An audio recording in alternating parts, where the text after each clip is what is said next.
nous commencer avec ça que nous allons commencer. Et tout d'abord, nous allons chanter un seul couplet dans chant d'espérance, Dieu Tout-Puissant. Dieu Tout-Puissant, quand mon cœur considère tout l'univers créé par ton pouvoir, le ciel d'azur, les éclairs, le tonnerre, le clair matin ou les ombres du soir. De tout mon être, relance s'élève un chant. Dieu Tout-Puissant, que tu es grand. De tout mon être, alors s'élève un chant. Dieu Tout-Puissant, que tu es grand. À l'Éternel, la terre et ce qu'elle renferme, le monde et ceux qui l'habitent. Car il a fondé sur les mers et a fermé sur les fleuves. Qui pourra monter à la montagne de l'Éternel, qui s'élèvera jusqu'à son lieu saint? Celui qui a les mains innocentes et le cœur pur, celui qui ne livre pas son âme au mensonge et qui ne jure pas pour tromper. Dieu fort et grand, Éternel des armées, l'alpha et l'oméga, Jésus de Nazareth, humblement prosterné devant ta majesté bénie, Père très saint. Nous disons merci pour grâce, miséricorde, compassion que vous avez envers nous-mêmes, Éternel des armées, jusqu'ici, ou à secourir nous. Nous disons merci d'être que vous êtes capable d'ouvrir porte ça, dans minute ça, pour nous être capable d'offrir, Seigneur, un sacrifice de bonne odeur. Nous demandons autant pour souffler, cher Seigneur, où va accompagner nous, accompagner chaque auditeur, auditrice qui va prendre parole, où va mettre dans eux-mêmes le Saint-Esprit de Dieu, afin que tout ça que vous va dire, il va sortir directement de vous-mêmes, permettant, oh Dieu, le Saint-Esprit de Dieu est capable dans la salle, dans le temple, et qui va accompagner nous. Et nous prions pour chaque monde qui te fait effort, qui est là. Et si là, aucune route éternelle des armées, nous demandons, va précipiter par eux, permettre de capable ensemble avec nous-mêmes.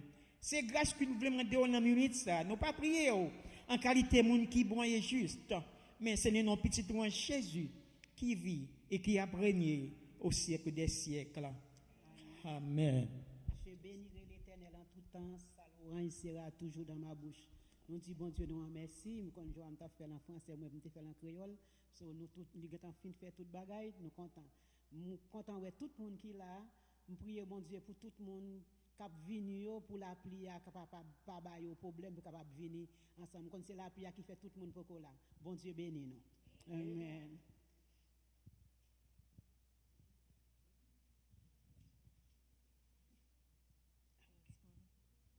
Thank you. That is the parental unit. If you know me, you know that I refer to them as one.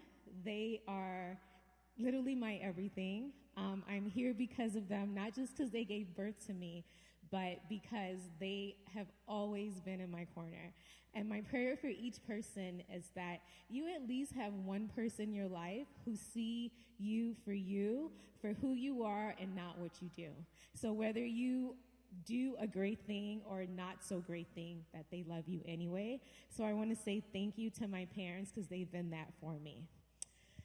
So to begin, I want to say thank you to everyone for coming.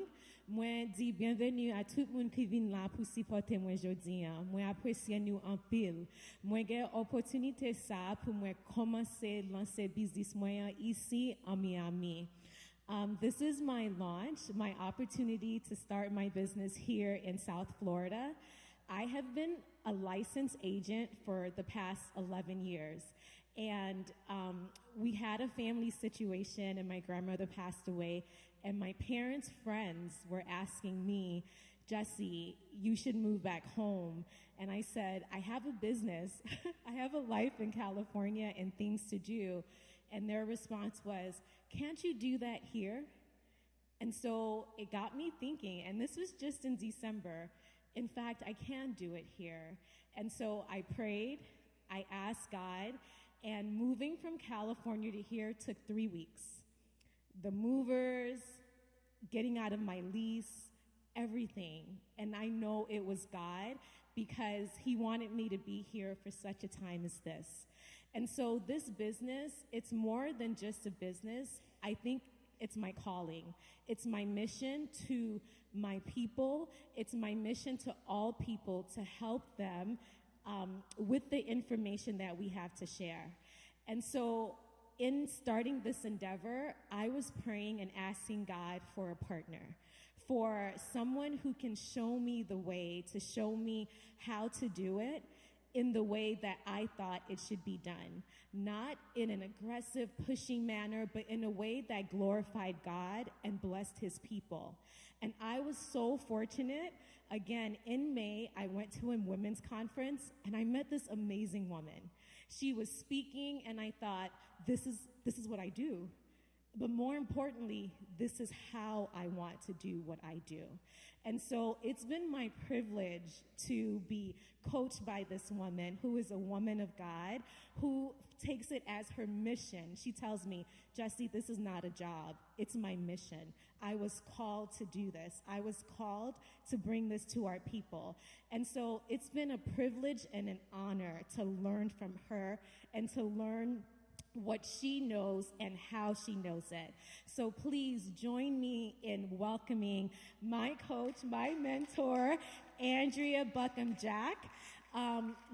La fête en anglais jodi an, but là chita avec moi, là nous fin faire présentation, n'a pas parler en créole parce que but nous c'est pour nous faire présentation ça yo 2-3 fois par mois, ni en créole ni en anglais. And this is Miss Andrea. Thank you. How's everybody doing?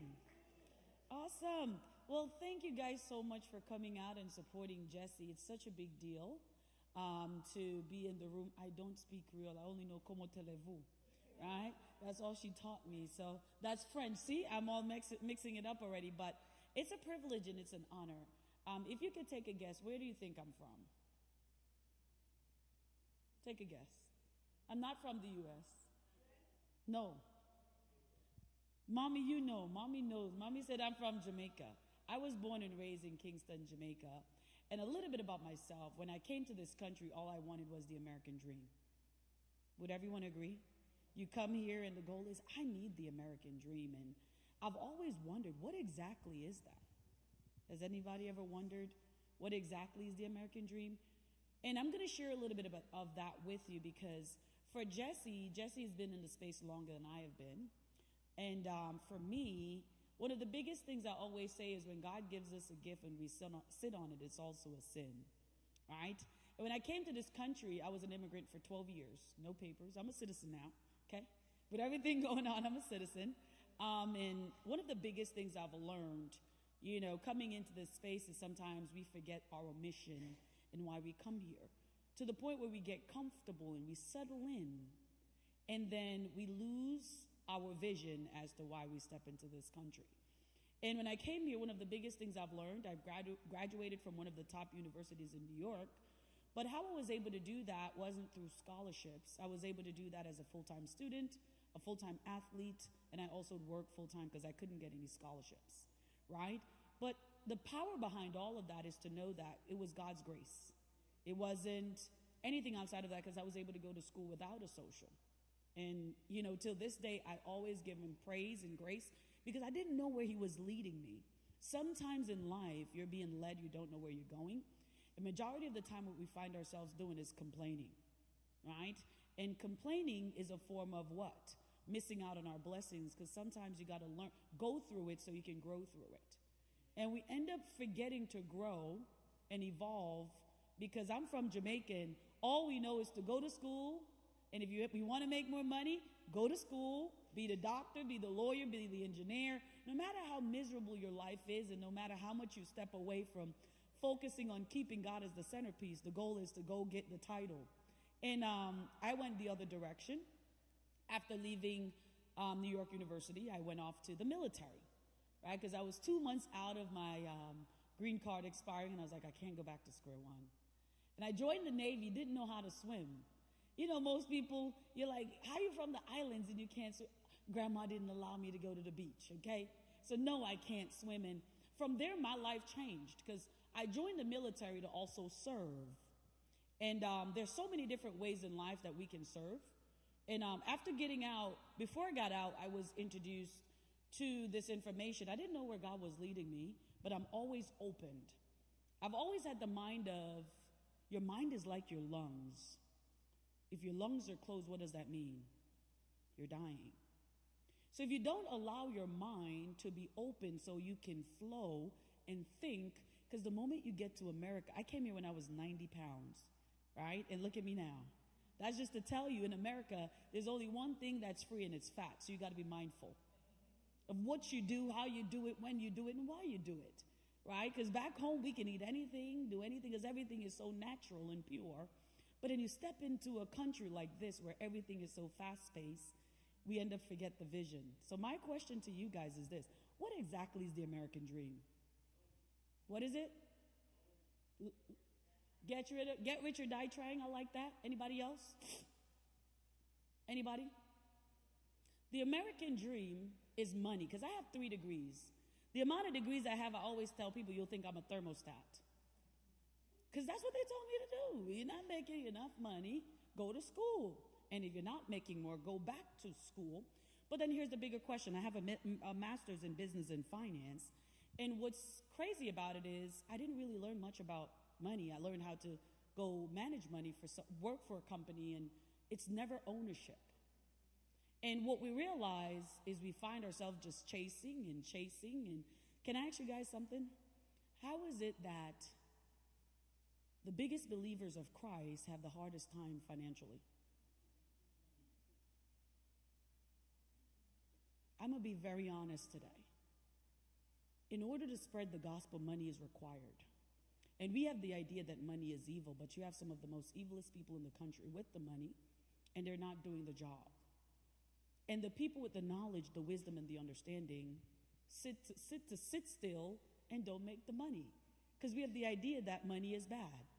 Says who? Because your biggest obligation in life is to never be poor. Because how can we help? How can we serve when we're poor? It's impossible when we don't have enough to give back. You see? So one of the biggest things I've always said is they don't teach finances or wealth, because if we learn wealth and with the wisdom and understanding, how much can we do? So as I share information today, Jessy and I always tell her, you are placed in position to do something, but the biggest piece to it is sometimes we can be afraid when you're stepping into new waters. But I always say I'm not the one leading, God's leading. So walk away from my 3 degrees to step into the financial space. Why? Everything in life we do has to be intentional if we want to walk out with something, because the biggest thing here is this is temporary grounds. And what you do, right, at the end when you're finished is what you will be graded on. So my question to us in this room is, how are we working? How are we serving? How are we moving? How are we winning souls? Because you can't win souls if you don't have the money to do so. Because what I find is majority of the time we spend time chasing the money. And Grandma said don't chase 3 things. The bus, money, man or woman. Why? They're going to run away from you. Because how many of you have more than 2 jobs in the room? Don't be shy now. God can see you, and tomorrow is Sunday. Right? You're afraid to put your hands up that you have 2 or more jobs, because you cannot survive without 2 or 3 jobs. It's just the honest truth. We have to accept things for what it is. Sometimes we want to keep the blindfolds down because we don't want to accept reality, and reality is the only way to live, right? So 2 or 3 jobs, so now we're chasing money. The more hours you work, the more taxes you pay, so you end up with no money, and you buy the house, and you're never at home because you're spending 40, 50 hours a week, so you can't stay in the house that you bought. And then if you don't understand a man or a woman, you find yourself by yourself for the rest of your life. Like, I love the amazing, she said, the parental unit. I love it, right? Because if you understand your spouse, you'll be together forever. And if you understand the bus schedule, you won't miss the bus. Would you guys agree?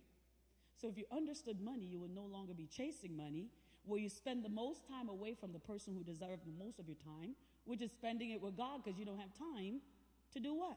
Spend it with him, because you are spending most of it trying to hustle the money, and then you're too exhausted to stay awake when it's prayer time. You fall asleep in church. You got to be getting nudged, like, hey, wake up, because that's because you just left the shift. And now what? You have to now come to church to try to give back. So one of the biggest things for me is positioning. I position myself, and I've always let it use me how you want to use me. So when I went and spoke at the conference, I didn't know Jessy was going to be looking for me. I went and spoke at a women's conference for a church to about 100 women, right? And by the time I was done, I wasn't even done. Jessy was the first one in line. Like, I need to talk to you. I said, okay, right? And by the time I was there, she's like, I already have my license. And I tell her, at the end of the day, one of the biggest things I say is nothing happens for coincidence. Everything happens for a reason, right? So you weren't invited today to come and celebrate Jessy. You came today because value will be shared. I'm here I call it the World Wealth Tour, to put back value in our community, and the only way to do that is through information. I don't have nothing. If you have a wallet, you can put it away because I have nothing to sell you, right? So you can keep that to the side. What I want everybody to come in with is an open mind, to listen, to understand, and to navigate, that in order for us to get to where we need to be, we first have to understand, where do we want to go?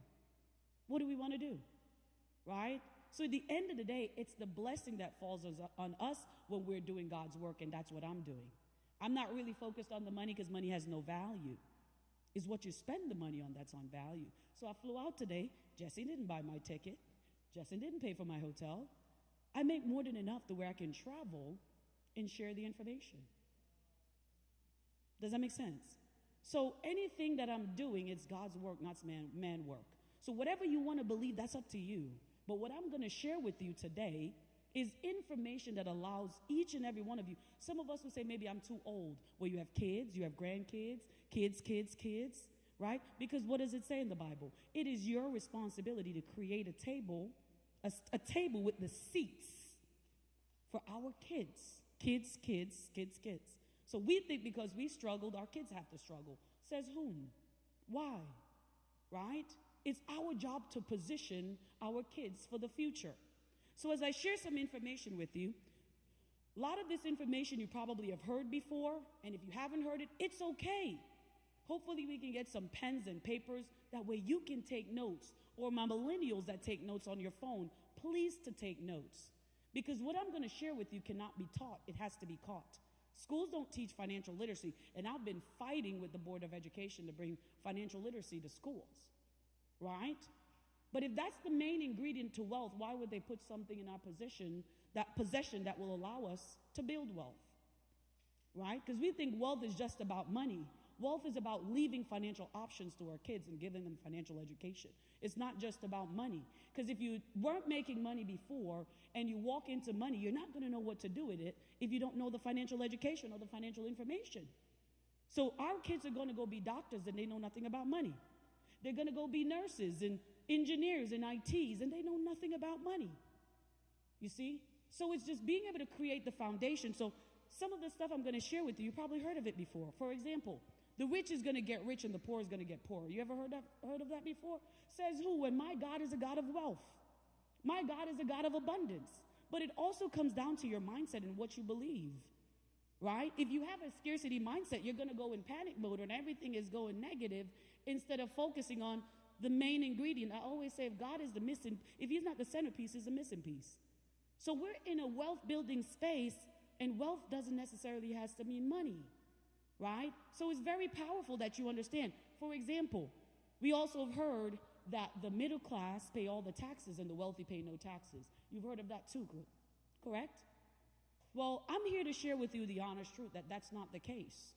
What's really happening is those who are informed are getting ahead and those who are not informed are falling behind. For example, if you live by the word, your life is a little bit easier. But if you know the word and you don't live by the word, life gets a little bit difficult. Yes, I'm young, and yes, my walk may not be as long as some of us, but some of us have the word, but we don't live by the word, and life gets a little bit difficult when we don't. It's the same thing. If we're not informed, how can we get to a place that we don't know exists? Where the wealthy know that they have options, so at the end of the day, they're always going to find themselves ahead. So why is 95% of people ending up poor after working 40, 50 hours a week? Does anyone know? So how do we fix it? Anybody knows? How do we fix that? What can you say? Information. Some of us are like, okay, I'm working, I'm not making enough, let me go get another job. The challenge behind that is if you go get another job, more money is going to come out. So the only way to fix that is information. So the more we know, let's build their wealth off of what we don't know. Because you can't change what you don't know. And you can't do what you don't know. So now, let's fix it. Let's get into information. For me, at the end of the day, I'm an independent contractor. So what does that do for me? I don't have to go in and sell anybody anything. I don't have a quota to meet. I don't have a product to sell. I don't have to force anything because at the end of the day, everybody's journey is a little bit different. So what do I like to give? The power of choice. Everybody should have the ability to design where they want to go. Can you build a house without an architect? Right? And when you go look at your house, you're going to pick a house that fits your need and what you like, correct? So my question is, how do we not design the life we want? We're told the life that we should have. Where you live, what you eat, right? When you go on vacation, how you go there, when you go there, right? Why you go there. So my question to you guys, with me being able to have access to over 70 plus A-rated companies with a license that allows me to operate in all 50 states, I have not been home for a month in the last year. I'm gone every weekend. Why? My job is to travel and provide information. It's just like spreading the gospel. It's the same thing, right? So at the end of the day, you see some of the companies on the screen. Who do you recognize on the screen? Do you guys recognize any of these companies? Who do you recognize? Everybody said Nationwide. You guys sound like a choir just now. Do you guys know the jingle? Don't sing it because I don't want you to break the screen. I will have to pay for it, right? I'm just kidding. But do you guys know that Nationwide has a tax-free retirement strategy that we can leverage where you don't have to wait till 59 and a half to retire? Who knew that? Now, here's a bigger question. How many of us want to retire? Raise your hand. Awesome. And what age do we want to retire? 65, right? Because that's what they say. Do you know retirement is not an age? Who knew that? Retirement has nothing to do with an age because you can get to 65 and still not see a way out to retire. So retirement is a number. So I want you to put that down on your paper. A number, not an age. Because you can get to the age and still find it hard time. And I know we're from the island, so we like to work. That's okay too. But if you had a choice, retirement is not anything to do with an age. It's about a number that you must have so that you can say, this is what I'm working towards. Now, being in that position, like I said, everybody had the ability to choose, pick, choose, and refuse where you want to go and what you want to do, but you don't know where to go if you don't know what you have access to. Next. So being able to work with all of these companies, guess what? We offer a lot of different strategies. Majority of Americans are in debt. Do you ever hear the saying, America runs on Dunkin'? That's not true. America runs on debt. Good debt, bad debt. Anywhere you want to go is going to require a debt. It's either going to be good or it's either going to be bad. And if you understand how that works, it's going to change your life. So majority of Americans are in debt. So we're able to help them understand, hey, this is how you got there. This is how we make sure you don't go back there. And because we have different companies we work with, we're able to provide information. Whether it's estate planning, whether it's, everything across the boards. We have access to them, so we don't have to go into a position where we have to sell. What we go in and do is see what it is that people want to accomplish and help them get there. Now, let's get to it. Let's get to the journey, the heart of why we're here today, and the information I'm going to share, right? If you think about this for 2 seconds, do you know everything that you need to be able to get to where you want to go? Or we're using the idea of what someone else says for us to do to get to where we want to go? Because anybody can tell us anything, right? The challenge here is, do you know where you want to go? Do you know how you're going to get there? Do you ask the questions of what's going to take me there? But if you don't, put this in your notes. Your quality of your life is based off the quality of questions you ask yourself every day. So if you don't ask yourself the right questions, then life gets difficult, because then the things we're doing is not aligned with where we want to be going if we're not asking ourselves the right questions. So let's take a look. I'm going to share something with you, right? Because we are talking about wealth and how we get there. And let me explain something to you. Wealth is okay to have. Money is okay to have. Money is not evil. Money don't walk. Money don't talk, right? So it's okay to have some money. Make sense? So as I'm speaking about money, please don't feel uncomfortable, right? Because we need money to keep the lights on in the church. We need money to go out and feed the homeless every now and then when we can. We need money to be able to go outside and win souls. Yes? So at the end of the day, money is not so bad, because it's needed and required. So as you look at this here, I'm going to share with you 10 key principles that you must understand if you want to move closer and closer to your wealth. And this is what the elites in America take into consideration when it comes to building wealth. Number one, make money, don't lose money. And I'll explain to you what that means and what's the reason for that. Number two, do not forget rule number one. What's number three? Do you want to pay somebody to manage your serious funds, or would you prefer to grow your serious funds manager free? The key word is serious funds, right? Now, inflation, the cost of living. Do we know how to make sure we're keeping up with that? Number 5 is avoiding double taxation. Number 6 is the flexibility and the liquidity of your funds. Money is not meant to be tied up to where you cannot use it. You're supposed to what? Buy, borrow, die. You buy appreciating assets to borrow the interest to create what? Cash producing assets. Can I ask you guys a question? Who knows where in the Bible tells us how much different streams of income we need to have to be comfortably retired? Let's see who's living by the word. You're not allowed to. Who knows the Bible verse? I told you every single thing we need to know is in the Bible. And if you cannot live by the word if you don't know the word. Nobody knows? Don't be shy. Ecclesiastes 11 verse 2 states what? If you don't know, write it down and go home and check it. And you will see that everything I'm sharing with you today should be aligned with your word that you're reading on a day-to-day. Who pulled up Ecclesiastes 11 verse 2? Can you tell me what it says? Hold on, let me let you speak it out for me real quick so the audience can hear. Go ahead. But divide your investments among many places, for you do not know which risks might lie ahead. How many did it say? 7 to 8 different streams of income is required for you to get to your destination. Interesting. How many people you think know that? Right? So when you think about it, you have to have the flexibility of your funds so you can create income-producing assets so that you can get to where you need to be when you're ready. And you're not worried about the shift in the economy and what's going on because it says it, right? So you have to understand the power of information. Number 7, compounding interest. Number 8, Social Security. Number 9, the number one cause for poverty and bankruptcy in America is what? Critical and chronic illness. Number 10, when the nurse's voice come in and say, hey, your loved one is no longer here. What happens to your wealth? Depending on where it is, they may not receive it. If you don't have the right things in place, to cover down. So you have the 10 principles, right? They're more, but let's lock in on the ones that we need to focus on and that will be important to us. Now, let's move on. If you're living in America, your money's sitting in one of these accounts. Now, here's a question I always ask.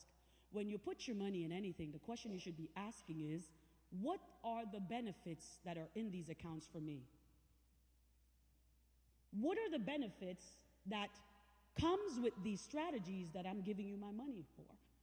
I'm not just giving it to you because somebody said to give it to you, right? Because we're only going to discuss 1 through 11, the ones we can control. I'm only talking about the controllables. Because susu, that's Jamaican stuff, right? Partner, right? You guys are really good at doing that. We don't control that. Because what if the banker runs away with your money? Then what you going to do? What are you going to do? There's nothing for you to do about it, right? So you want to leverage strategies that you have control of. Social Security and pensions, we don't control those. How many people are panicking now because of what they said about Social Security? But you've been paying into it almost your whole life since you started working. But now it's, when you get to where you need to be, it's not a guarantee. See that? So now it's about control. So now, let's get into it really quick. So we're not here all day. At the top, I know it's a little small, but at the top are the financial portfolios. On the left are the principles. What we're going to do is align those things to what we're doing so we can get an understanding of what we should be doing so we can what? Get to where we need to be a little bit more and a little bit faster. So principle number 1 was to make money and not lose any money. Now, in your checking and savings account, can we make some money? Yes or no? Do you make money in your checking or savings? Even if it's 0.01 cents, it's still money. Because if 10 million people are earning 0.01%, that's still a lot of money, right? Your savings account. Now, here's the deal. If you don't have a high-yield savings account, please get one. Can I ask you a question? Does banks have money? Whose money do they need to make money? Wow, so you guys sound like a choir just now. So you guys know the rules. So if you're not putting your money where you're making money, they need your money. So the thing I want you to leave with today, anywhere you spend your money is because they need it. Let them work for it. Don't just give them your money and take pennies and shillings because they don't have any. So if you don't demand what you want, they're going to give you what they want. So until we move to the high yield savings where you're getting 2, 3, 4% on your money per year, guess what we're going to find ourselves doing? Falling behind. Because the interest you're paying, you're not receiving. So now we move over to CDs. We're earning interest. You make money, but you won't lose any money. Now, with our 401ks, 403bs, can we make money? Yes or no? Yes? Okay. Can we lose money? Now, looking at the screen, we talked about them, about 4 or 5 individuals. What can you say you're currently using? Everybody's using checking and savings because that's automatic. But if you have a traditional plan, when was the last time you checked it and was it up or down? What would you say? Up or down? Up? Down? Anybody? You don't check it? Oh, no, you shouldn't have told me that. Right? If you don't check it, it's like you're driving a car that you never take for checkups. Like you never take care of the car. You just set it there and forget it, right? Because that's what we say. But then if you look back in the beginning of January, you check your traditional plan. I had a client who lost over $200,000 at 65. $200,000 at 65 years old. And she was in panic mode. Why? It was time to retire. So in those strategies, you make money, but you can lose money. Yes? We have no control. But what did Warren Buffett says? What was rule number 1? Make money and don't lose it. So we hear what they say, but the question is, do we do what they do? It's just like you read the Bible, you see what it says, but you don't do what it says. It's the same thing. It's only the same thing. I'm only here to share and bring awareness as to why so many people work 20, 30 years of their lives, and we're still having a hard time with finances. Just think about it. Husband and wife working 40 hours a week, and what is your biggest challenge? Money. Well, wait a minute. Money ain't the problem, it's the lack of knowledge and information that's the problem. Because the amount of degrees we have and how intelligent and smart we are, we should be the wealthiest, yes or no? That's why they don't teach finances. We're too intelligent, we're too hardworking. They go in and you tell them you're from the islands. They know they're hiring you instantly because they know you're going to work a lot of overtime. Y'all say, y'all singing on the choir today now. They know you're going to work the overtime. They know you're not going to decline it because all you know how to do is work hard. But how do we work so hard and money is still a problem? What's your biggest bill in your house? Mortgage? Okay. Anybody else? You guys are quiet. The audience make the speaker. If you fall asleep today, it's not my fault. It's your fault. Light bill? Food? Okay, I like that. Can I be honest with everybody in this room? Your most expensive bill is none of those things. Your most expensive bill is you. Can you pay your mortgage without working? Can you buy food without working? Can you pay the bills without working? Absolutely not. But guess what we do? We work hard and we're the last one we pay. So you end up paying yourself pennies and shillings after working 50 hours a week. Husband and wife, that's 100 hours in the week. Interesting. But it's the way they teach us, though. And what we do is our kids copy and paste. So what you do, guess what your kids do? Copy and paste. That's why finances are started at home. So what you don't know, your kids won't know unless they decide to branch out and learn for themselves. So now you move over. Indexed annuities, those are like your private pensions. Do you know they took away pensions? A lot of jobs offered pensions, but why did they take them away? You're living longer, which means it's costing the company more money. So they took them away. This is why I sit down and I help individuals create their own private pensions, because at the end of the day, they're available. They're just not offered by your companies anymore. Insurance, you make, but you don't lose. Municipal bonds, you make, you don't lose. 529s that we save in for our kids, you make and you can lose. What was rule number 2? Don't forget number 1. Let's move on to number 3. Do you want to pay someone to manage your serious funds? I didn't say your play around money. I'm talking about the money when you get to a specific age. You said, okay, these are my guarantees and my predictability. Do you want to pay somebody to manage your money, or do you want to grow the money manager free? Now, how many of you knew that on average, annually, you pay 2% every year to your traditional plan for someone to manage your money? How many people knew that? Did anybody know that? So when you're checking your savings, your CDs, no manager. It's free. But your traditional plans, do you know you pay an average of 2%? If you knew that, say I. Nobody knew that? Who said I? He said I. Wow. So he's the only one that knew that. What was that? It shows you, right? You're paying someone to manage the money. On average of 2% of what you put in every year. Now, here's where the problem lies. If you make money, I get paid. But if you don't make money, do I still get paid? I do get paid. I manage the money. I can't tell you what the market is going to do. I can hope and pray I pick the right one. But I still get paid. You see? So at the end of the day, let's say you gave me $100,000. I charge you 2% every single year for 30 years until you're retired. How much money did I just make? 2% of $100,000 for 30 years is $60,000. And whether you make money or not, I'm going to make the money. So imagine that advisor managing 20 accounts. What did I say? They build their wealth off of your ignorance. What you don't know is what they use to increase wealth. That's why financial literacy is not taught in schools. That's why we work so hard. We're the engine. Without us, how is this country going to run without us? Tell me. Until we what? Become more knowledgeable. When you look at the breakdown, same thing for your Roth IRAs, you're paying somebody to manage. There's nothing wrong with paying to manage, but make sure you understand.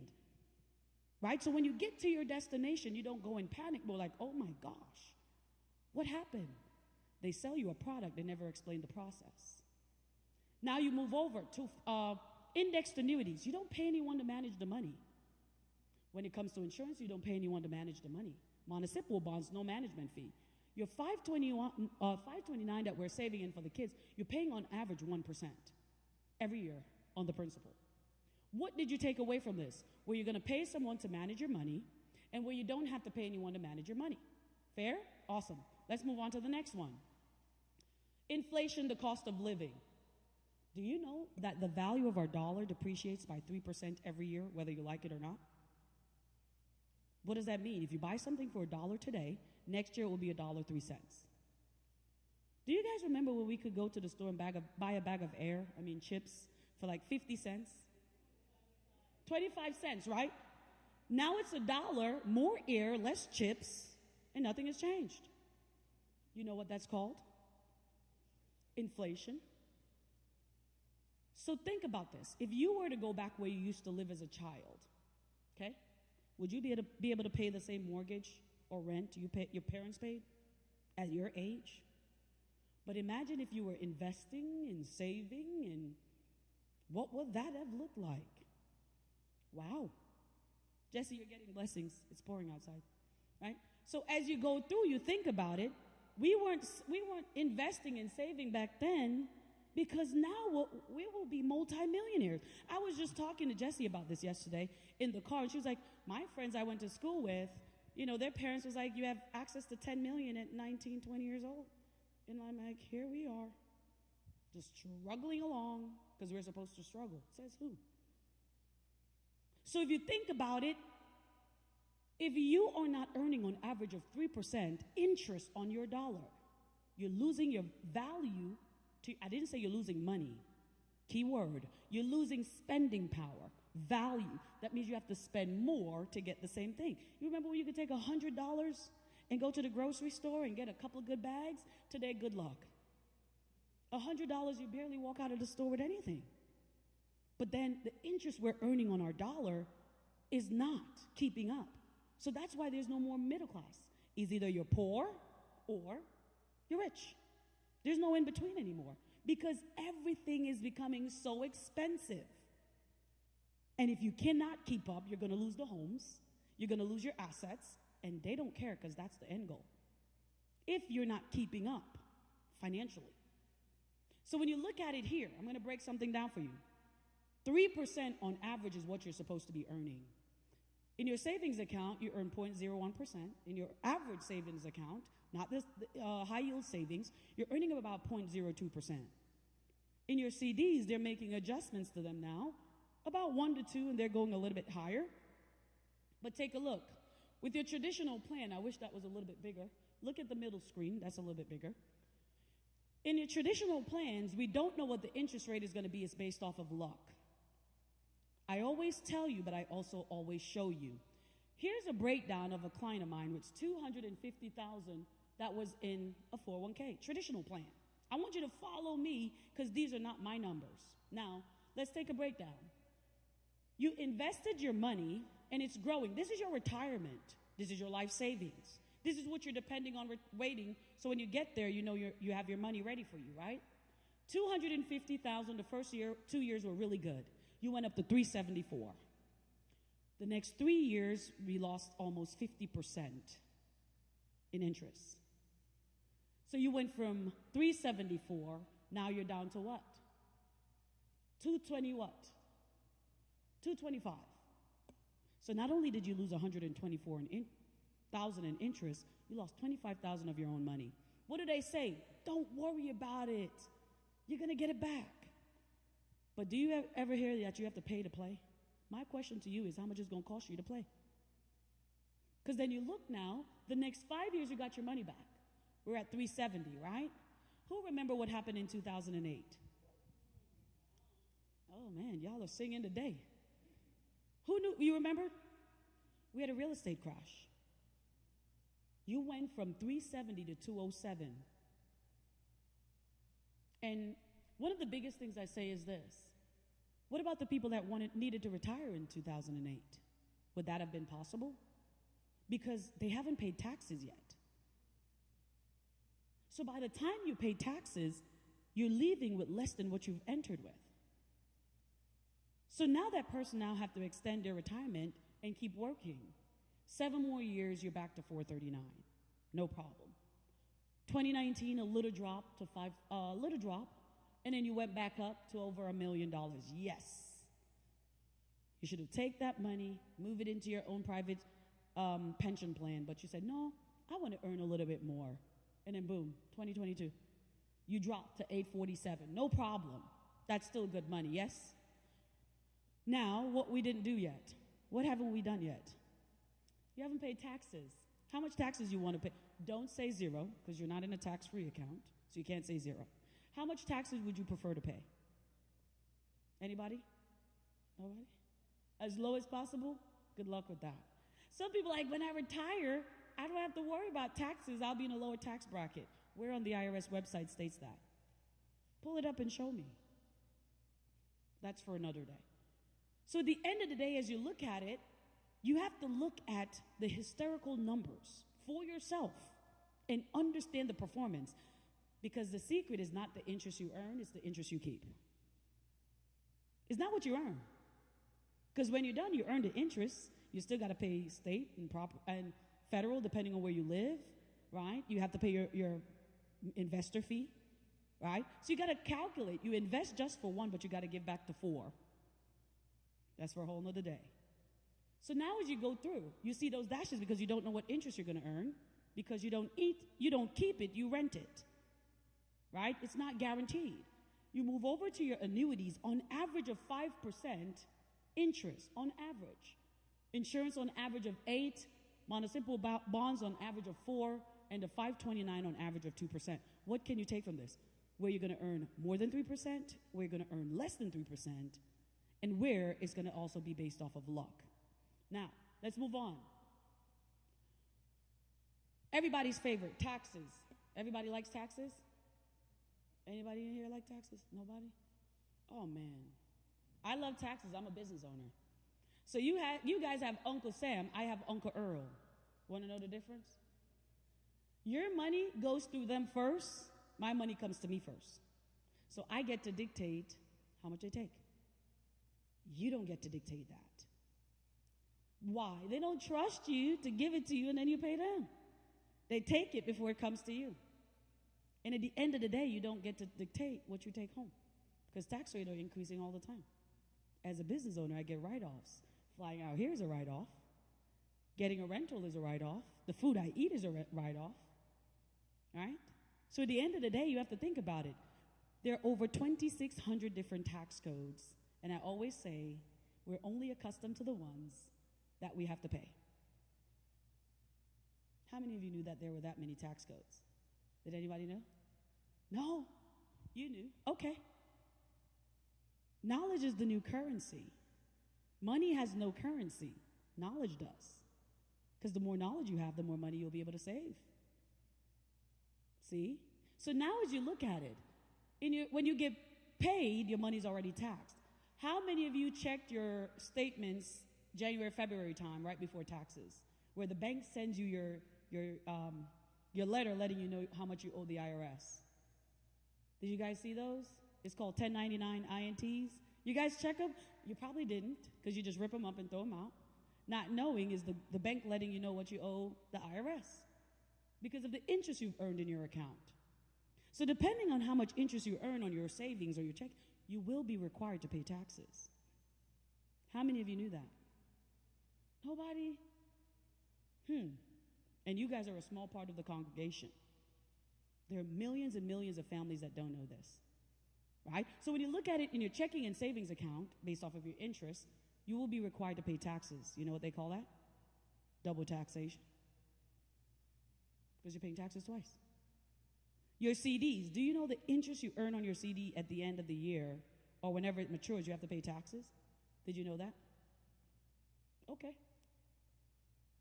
Now, when you have your traditional strategies, they don't allow you to pay your taxes now, you have you pay it in the future. Yes? So you say, yes, I'm saving on taxes, which is no problem with that. She's like, nope, not true. Let me break it down for you really quick. Are taxes going to be higher or lower in the future? The country is in $76 trillion in debt and counting. So you tell me if it's going to be higher or lower. Okay? 76 trillion. You guys just say higher. And when do we buy something? When it's cheap or when it's expensive? Ladies, we wait for a sale. Because why pay the full price when we can wait for it to be on sale? The guys are like, let's just buy it now and get it out the way. We're like, Give it a couple of months, it'll be on sale. And you're absolutely right. You know why? They need my money to make money. So I'm okay to wait. Why? Without my money, they don't got no money. That's the way of thinking, right? It's so important when you understand that your money is required for them to build wealth. And if you use it accordingly, you will be able to build wealth.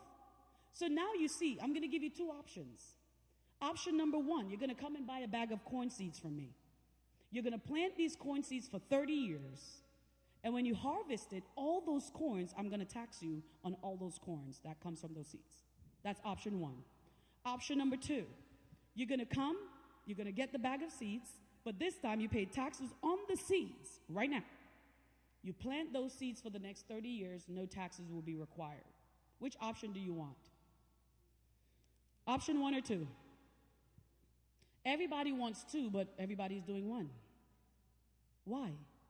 We wouldn't understand the process. In the future, taxes are going to be at a higher rate, larger amount of money, right? So now you're getting less because you're paying out more. Because America don't teach you how to think, they force you how to think. So they come in, and that's why the first thing they do is they manipulate the mind. That's why I said don't get too comfortable. Because the moment you get comfortable is when they take over control. See? So now we delay it, and then all the corn is what we're paying taxes on. Well, we could have just paid taxes for the seed. Because one seed is going to give you a lot of corn, no? Yeah. And we don't know what the tax rate are going to be. So look at this. You and I go in business together 50-50, and I'm going to give you 10% and take 90. Would you ever go in business with me? Why not? You going to go in business with me, right? You doing all the work. She said yes. You going to go in business with me? No? Okay. So nobody's going to go in business with me, but why is it that 90% of people are going into open-ended contract and business with the government with their future? Because do you know what your tax rates are going to be in the future? So how you wouldn't go in business with me? Do you know the highest tax rate was 96%? Do you know that taxes were never supposed to be permanent? It was only supposed to be for during the time of war? When you're done, do your homework. You'll see. Everything I'm sharing with you is things I've studied over the years. I've been doing this for 8 years. Not yesterday, not today, for a very long time, right? Because what we need to know is what's going to propel us to the future that we desire, not just us, but our kids, right? So now you move over in a Roth IRA.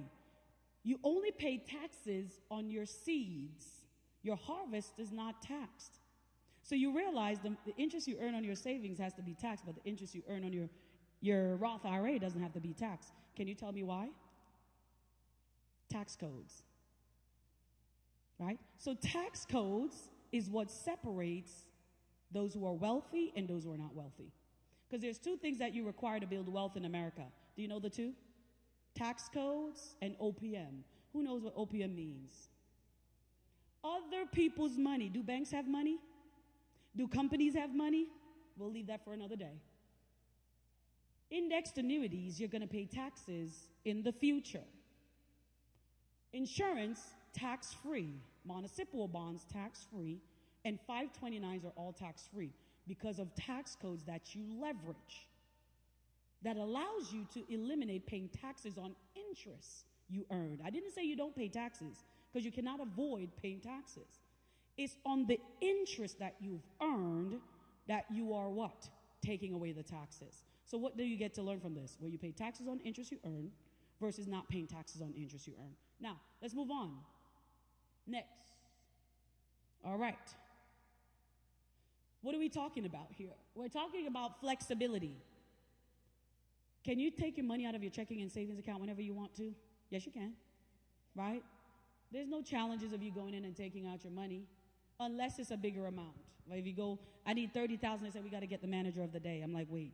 When I gave you the $30,000, you didn't need the manager. But when I need the money, I need a manager. You know why? Your money is not in the bank. Physically. Electronically it is. Physically it's already loaned out in student loans, credit cards. It's gone. Right? That's why they need a manager. That's why you have a limit on your ATM.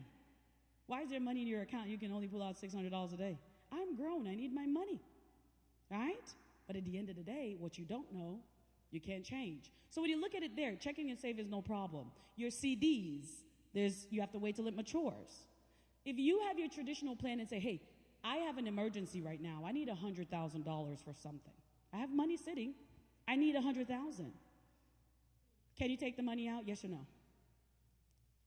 You can? Okay. Anybody else? Can you say, hey, HR, I need some money. I have an emergency. Can you take it out? You can. But you're going to come with penalties if you're not 59.5 of up to 10%. You're going to have to pay taxes. And you're going to have to pay interest putting it back. And then when you take it out again, you have to pay taxes again. You see? What we don't know is what keeps us in a hole. Because if an opportunity presents itself, what's required? Money. During COVID, all the properties were on sale. You probably had the money. That's when it was time for you to buy. When everything is cheap, that's when you buy. But we couldn't access the money. How are we going to increase cash flow? The money sitting in the account will not double up like our property or land is going to double up. And they want you to go borrow the money from somebody else to go get it when you already have it. Why? OPM, other people's money, even though you got your own. See? So now you look at it there, they're going to give you the money, but it comes with consequences. You know why? Those accounts are not yours. If you're in this room and you have a traditional plan, did you receive a policy or an agreement? Can I see your hand? Did you receive a policy? No. You receive a statement. That's a statement. There's no contract. You receive a statement every month or every quarter. So what does that mean? You have no terms and conditions. When you buy a house, do you have a contract? You sign a contract when you buy a house, yes? When you buy a car, you get a contract, yes? When you do a credit card, you get a contract, yes? So where are your contracts? I want you to go back and ask them tomorrow for your contract. Why, when you have losses, you don't get the write-offs? Because if it's a loss and it's yours, why can you not report it in your taxes as a loss? It's because it's not yours. You're a beneficiary until 59 and a half. What did I say? Terms and conditions. Why? If that company goes down tomorrow, what are you going to take them to court to get? What do you have in writing? A statement. You see, knowledge is the new currency. Find a few wealthy individuals and see how many of them have 401ks.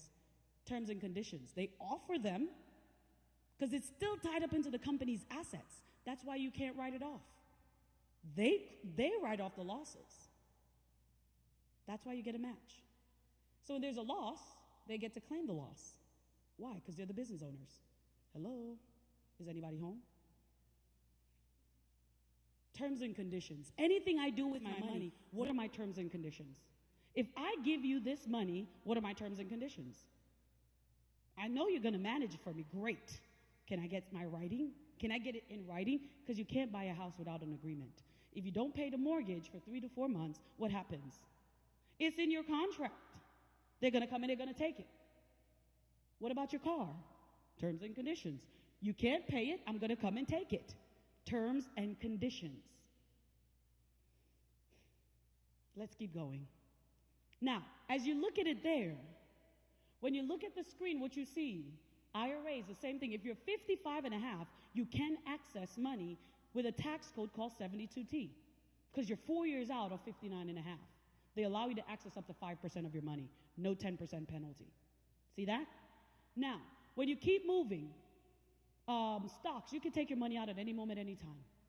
Annuities, depending on where it's coming from, whether it's your bank account, an inheritance, you can access what you put in, not the interest you've earned. Insurance, you can access your money just like a checking and savings account based upon how you fund it. Now, hear from me now. I'm Jamaican.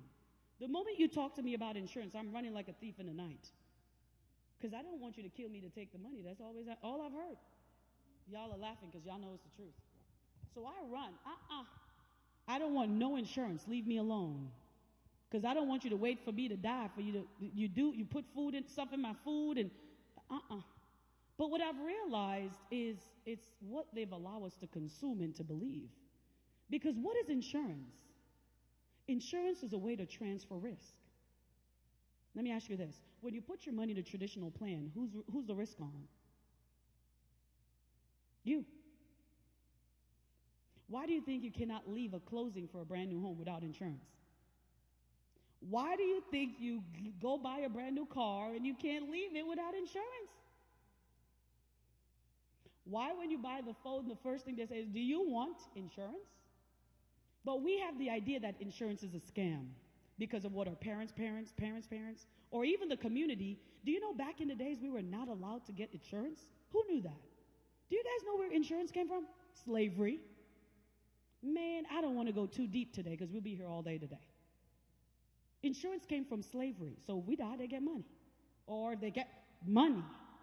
So insurance is a way to transfer risk. It's a financial tool that you use to cover down. So if you want death insurance to pass off to your family, that's fine. But legacy insurance requires you to build wealth. So when you think about it for a second, how come, what's the most expensive asset you have? So then our kids are born, and we don't cover down our kids. Then 2 years later, they're diagnosing them with autism, ADHD. Now our kids are uninsurable for the rest of their life. When the elites, the moment their kids are born and they have a social, what do? Protect them, because now they're saving in something at a very cheap rate that in the future brings them value, because now they can borrow against it. How do you think Disney World that we take our kids to every year was built and funded? Insurance. How many of you knew that? But our kids go there almost every year because we're in Florida. See that? If you think about it and you understand, having the right type of insurance builds you wealth. Not just for death and your family thinking about it's only for when you die. That's not the way it works. I changed my mind when I saw my mentor taking out $500,000 to go reinvest. I said, where did that money come from? He was like, I borrowed against my policy. What? So I thought it was when I died that they get. I said, open me one right now. Because we follow what we hear what they say, but we don't do what they do, but we want to build wealth. And guess what?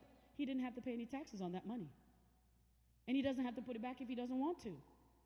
Now, municipal bonds, not the same. Flexibility to 529. Do you know those plans have to be used for kids to go to college, that you don't collect the money? The kids have to go to college to get that money. They're making adjustments to it now, but if your kids don't go to college, they won't get the money. You know why? It's designed just for colleges. Do you guys have those Florida plans? Well, what if the child decides not to go to college in Florida? What do? You lose it.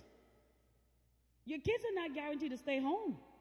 These days, they want to go out and adventure out. So now what we're doing is we're limiting our kids to what we're supposed to be expanding their vision. Because what we may want for them, today these kids are making millions and millions of dollars without even going to college. And influence, peer pressure is a thing today. So what if your child decides that that's not for you? Then all that money you've saved your whole life. But here's the bigger piece. If you have them and you decide to file for financial aid, guess what? Your kids will be declined. Why? That 529 is now considered a part of your income. And they're going to say you make too much. How many families do you think know this? And we're working hard and we're saving. That's why knowledge is the new currency, because at the end of the day, they're going to build their wealth every time off of what? What we don't know. So you get to see where you can access your money without penalties, and where you what? Will access it and there will be penalties. Let's move on. What is that? Compounding interest. This is my favorite. For all my millennials, pay attention. In America, they say you have to start your life with debt. Do you know that that's not true? Parents, that's not true. Let's position our kids early now. When our kids start learning about saving is when they're 18 and they have to go get a job. When the elites, once their kids are born, they're already saving for their kids. There's no way our kids are going to catch up, just so you know that. It's impossible. That's 8 years of wealth build, 18 years of wealth build already. Our kids are going to have a hard time.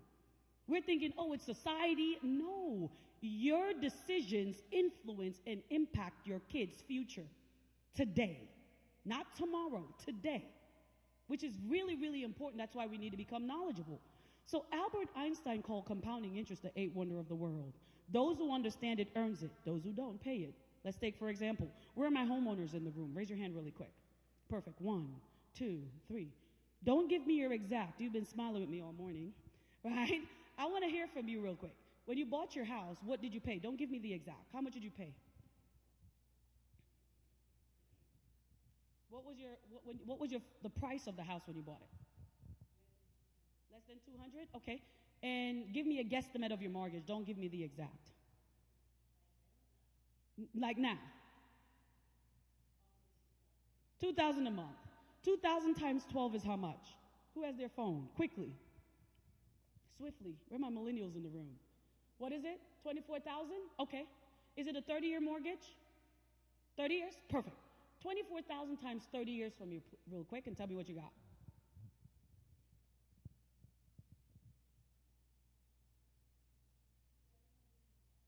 $720,000 is what you will pay for that house when you're done. You pay, unless, let's get to that, unless you put money towards the equity of the house, the principal of the house. Because the first 15 years you're paying interest. But everybody don't have the extra money to put towards it. And life does happen. So 30 years with no extra money is $720,000. Do you know what that's called? Compounding interest working against you, not for you. It's how fast your debt doubles based upon how long you take to pay it. Why do you think student loans take so long to be done? She puts her head back. It's okay, hold it forward, right? The reason being, it's not the money that you borrow. What does the Bible say about borrowing money? Oh my God, you guys just said it to me. So why are we allowing our kids? Why are we allowing the future to be built on the wrong kind of debt?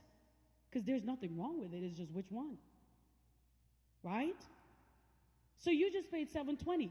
If you have student loans, you're paying compounding interest. Credit cards, you're paying compounding interest. I'm a business owner. I have one credit card.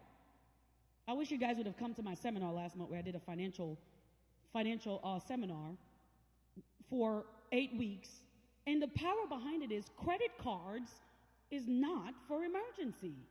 Back in the days, we weren't even able to get credit cards until they realized they're shorting money. Then they come to the ones they know consume everything, and they give us these things where they already know we haven't developed the habits to not use it. I have one credit card, and it has to be a reward card. Some of you have Macy's, Walmart, Target. Why? With no rewards. If I don't have the money, I'm not spending it. Keep it. And at the end of the day, you need my money, so I'm going to dictate where I put my money. See, we don't know how much power we have. We have all the power in our hands, just so you know. So as you look at it, there is credit cards. Our kids, as they get out of college, they don't understand nothing about compounding interest, and their futures are starting 8 steps backwards instead of forward because they're on the school grounds already coming in with credit cards offering our kids, and the kids see free money dingling in their faces. They want the new shoes, they want the new clothes, so what do? Take on the credit cards when no one explained to them interest and how it works. Right? So if you look at this here, I'm going to give my favorite 100,000. She's not looking at me. I'm going to give you 100,000, okay? And you're going to put it in simple interest where you're earning 10%. And you're going to get 100,000 too. And you're going to put it in compounding interest. What's the difference? Simple interest is interest that you earn only on what you put in. That's it.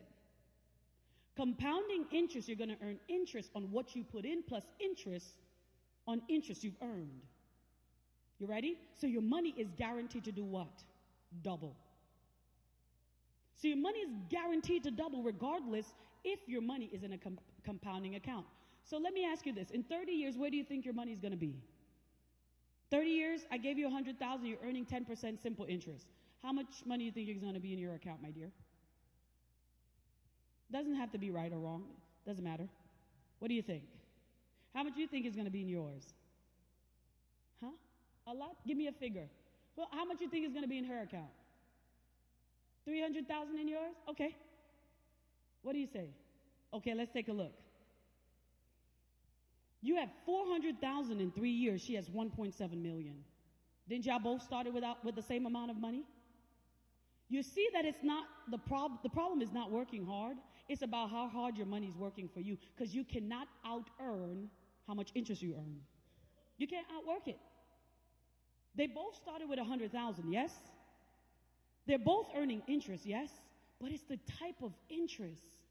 Because she's only earning interest on what she put in, which is the 100,000. She's earning interest on what she put in, plus the interest on top of the interest that she's earned.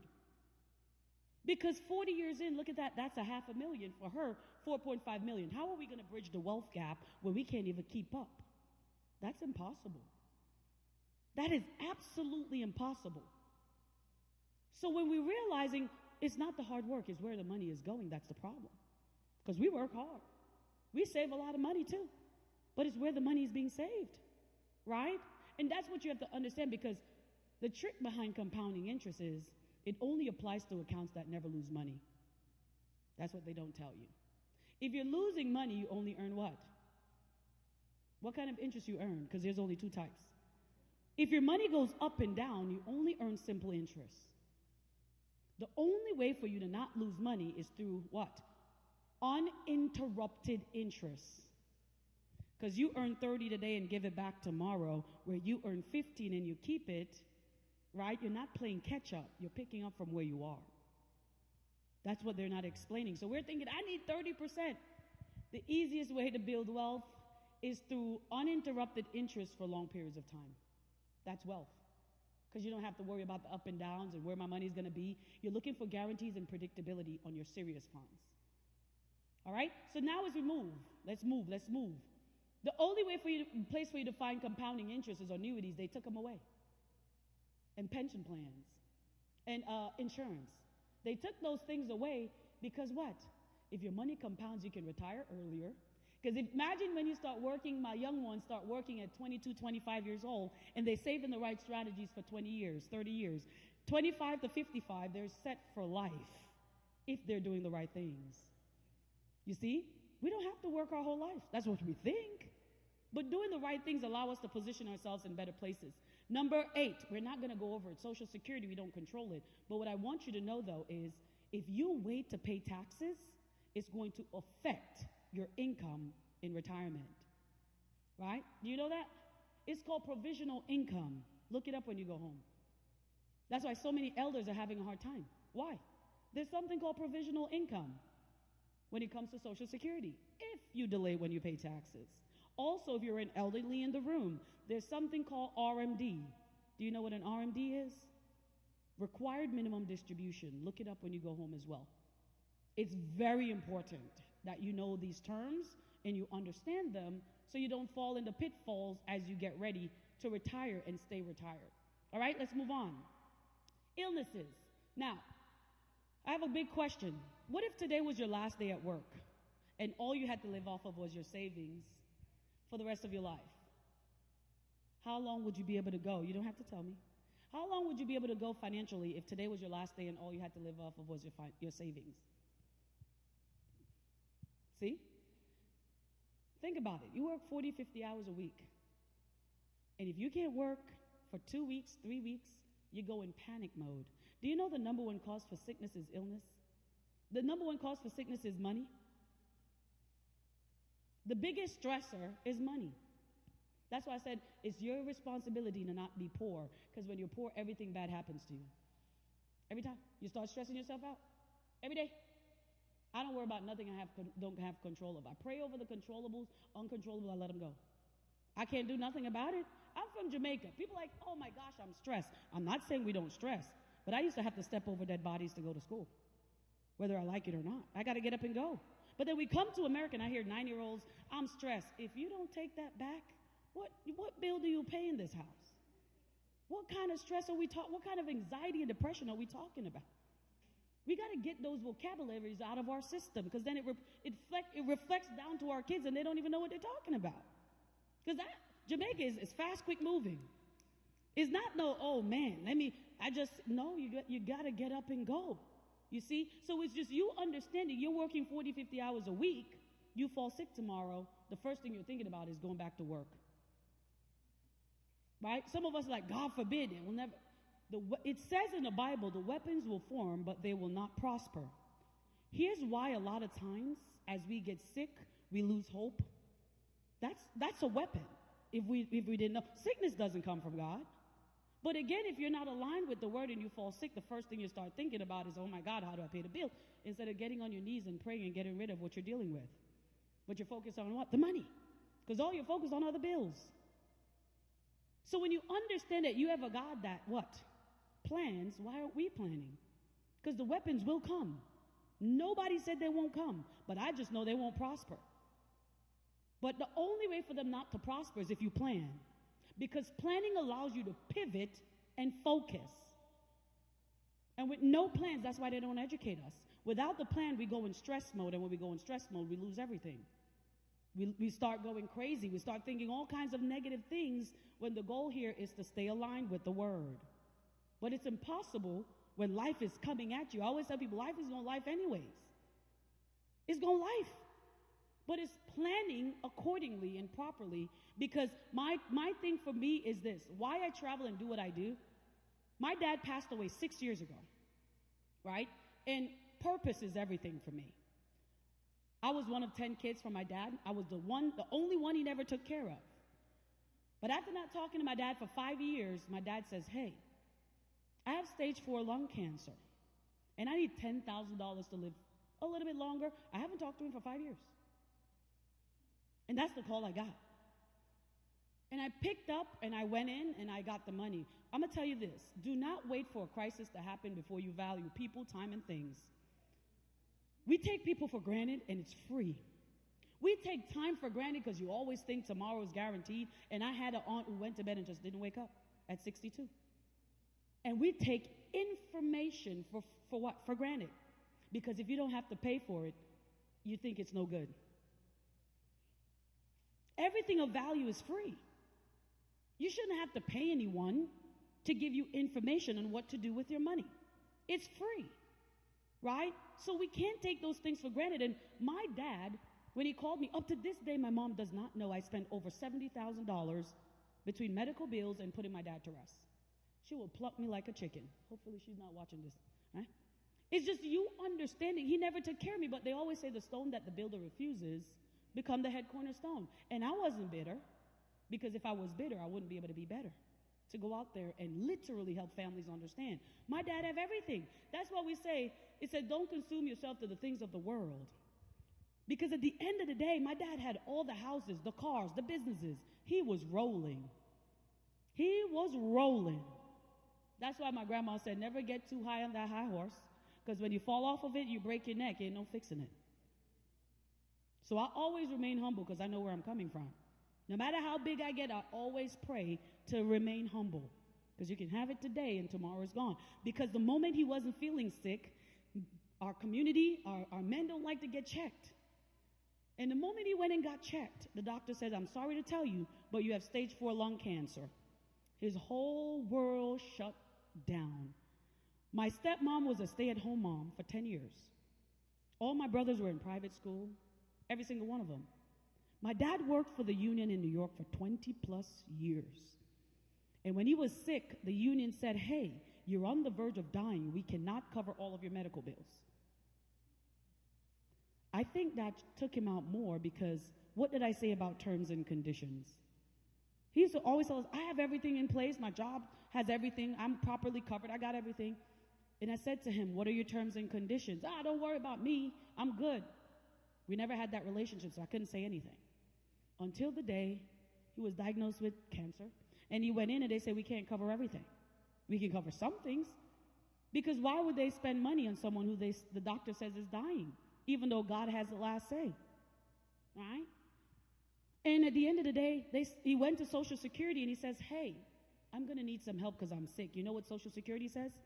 Yes, we can help you, but let me get your social really quick. Plunge in his name and everything. And they saw his properties he had. Guess what they said? Sir, we see you have these properties down here. You have two options. Sell it, use the money, and after that's done, we can help you. Or we can talk about this when you're not here, but it's in contract that you'll turn the house over to us. And when you leave this earth, then we'll take everything before we can give you access. You know what that means? If you're not poor, they can help you. And having a house means you're not poor. And when my dad had to give up everything, the business is in Jamaica, the house is in Jamaica, I said,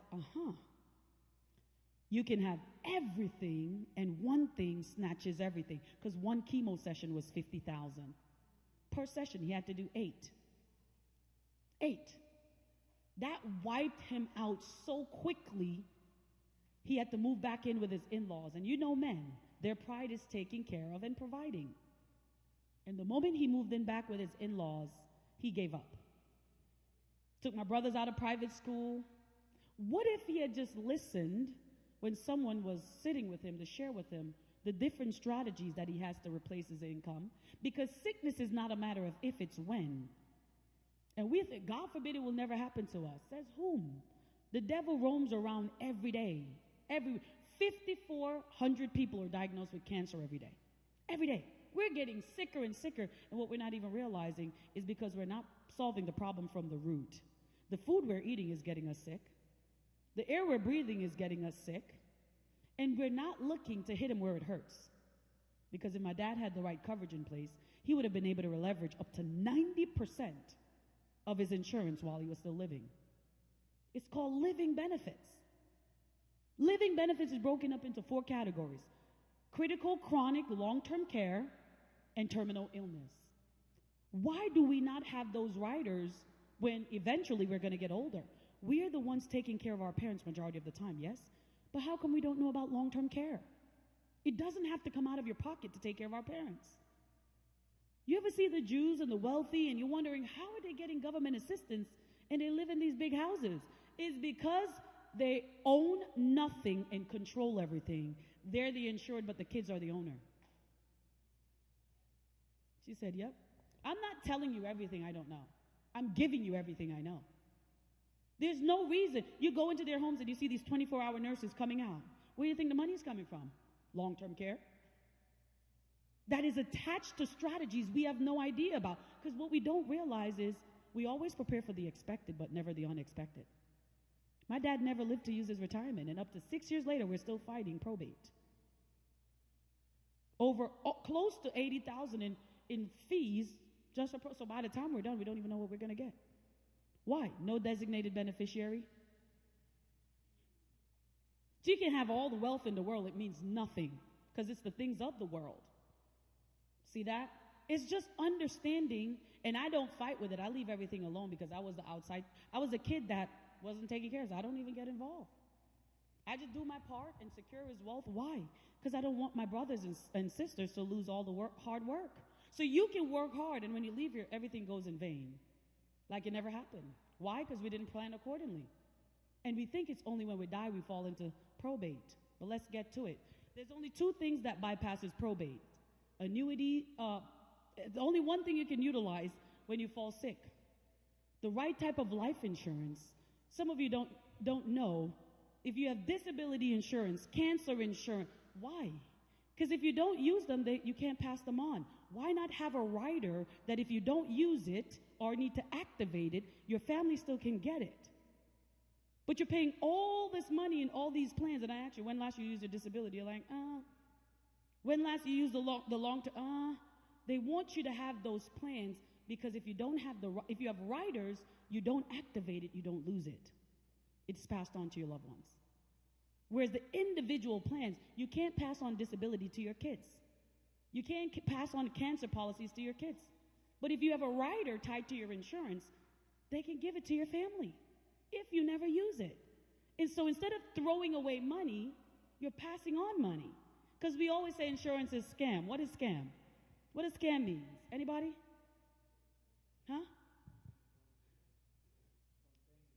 Okay, something you don't know. Anybody else? Scam means still confused about money. That's what it means. You ever hear the 40-40-40 scam? You work 40 years of your life, 40 hours a week just to live off of 40% of your income. Now that's a scam. So understanding what to use is very important. And the last thing is probate court. With probate court, if you don't have designated beneficiaries attached to your strategies or TOD, transfer in the time of death, right? You're in trouble. So you have to understand, when the nurse comes in and say your loved one is no longer here, what happens to your assets without designated beneficiaries? Anybody else? Okay, do you know why? Your estate has to be paid for. If you have an estate in the room, say I. Nobody? Okay, so let me explain what an estate is. An estate while you're living are your unpaid bills. Your estate when you're no longer here are your unpaid bills. So let me ask you a question. How many of you in the room have an estate? Everybody. Your credit card, your mortgage that's not paid off, your student loan. Why do you think they say when you die your debt doesn't go with you? You think they just disappear and come to your grave with you? No. So until your debt is paid off, the money, unless you have designated beneficiaries attached, will not go to your family. I had a client the other day, they're like, hey, we're rolling over his 401k to an annuity, and they're like, hey, please make sure wherever you're putting your money has a designated beneficiary, because here it didn't have one. So if the client had passed away, the money would have gone to the state. Why? There's no designated beneficiary. Same thing with your checking and savings account. But there are two things that bypass it, annuities and insurance, unless you have a trust. Do you know you cannot put 401ks in a trust? Do you know why? You remember what I said in the beginning? You don't own it. You can't put something in a trust that you don't own. Knowledge is the new currency, right? So as I close this out, my question to you is, taking a look at this, where do you think the elites put majority of their serious funds in America? Why? We all say it's a scam, right? You know why? It's the flexibility. You want money? You need to go invest in a property, invest in land. You have access to take your money to go do what you want to do with your money. You fall sick, you have access to your insurance because the insurance and the cash is not the same. Why do you think Warren Buffett has $88 million in insurance? And do you know employees that go to Walmart, they insure them so if they die, they collect money? Who knew that? She said, yep. I'm telling I always have somebody in the room that's going to agree with what I say because they've experienced it. Why do you need to do a blood work to get a job? Well, why am I doing blood work for? Insurance policies that companies put on individuals. Record labels for artists, they insure them. So if they pass, that's money. So when you understand the power of insurance, not only that, are you looking to save on taxes? Because when you get to a specific age, when you say the wealthy don't pay taxes, where do you think the president puts his money? If I had time, I would show you. But at the end of the day, you have to understand where your money go is based off of the benefits that are in it for you. So my question to you, as you guys just told me, hey, majority of the elites put their money in those accounts. What would you like to know a little bit more about? Quickly. You said insurance? Okay. Anybody else? Trust? Okay. Anybody else? That's it? Annuities? Okay. What was the other one? Probate. So when it comes to probate, one of the biggest things there is probate doesn't necessarily mean you have to have money or big assets. Probate simply means you have things that have value, equity in them. Your bank account you can put in a trust. Some people think you just have to have a house. No, right? There are different things that you can place in a trust. If you have a special needs child, you need a special needs trust, right? If you have multiple kids from different, you need a trust. So you can delegate who gets what. People are like, well, I have a will. A will does not protect your assets. It delegates who gets what. A trust does. You put in your trust what you want your trust to say and do. It protects everything you have, right? Somebody else says annuities. Annuities are for individuals. Once you get to 50, I say stop gambling your life savings. Put your money in a strategy where you have a guaranteed rate of return on your money for a specific time frame for either 7 years, 10 years, and when it's finished and mature, you take your money and you get to now what? Redesign based off of what's in your strategy. So when you get to 50, you have 15 years out if you want to retire at 65. The question you have to ask yourself is, what do I want? Do I want guarantees and predictability so I at least know for sure where I'll be at? And the good thing is when you move that from a 401k to an annuity, there's no penalties. It's like to like. You don't get penalized for transferring your money. But here's the good part. I believe in diversification.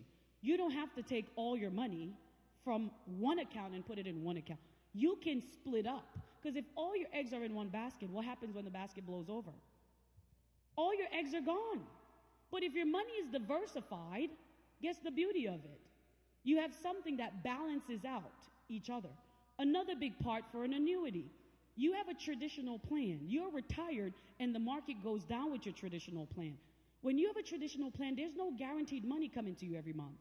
It's a lump sum of money and you take from it, right? So the pot is going down with the hopes of going up because of the performance of the market. But here's the big challenge. What if the market is down and you have to take money out to live off of? You're losing money two ways because the market went down. You need money to live off of. Now, what's happening is you're running out of money faster. Whereas if you have an annuity, here's the beauty.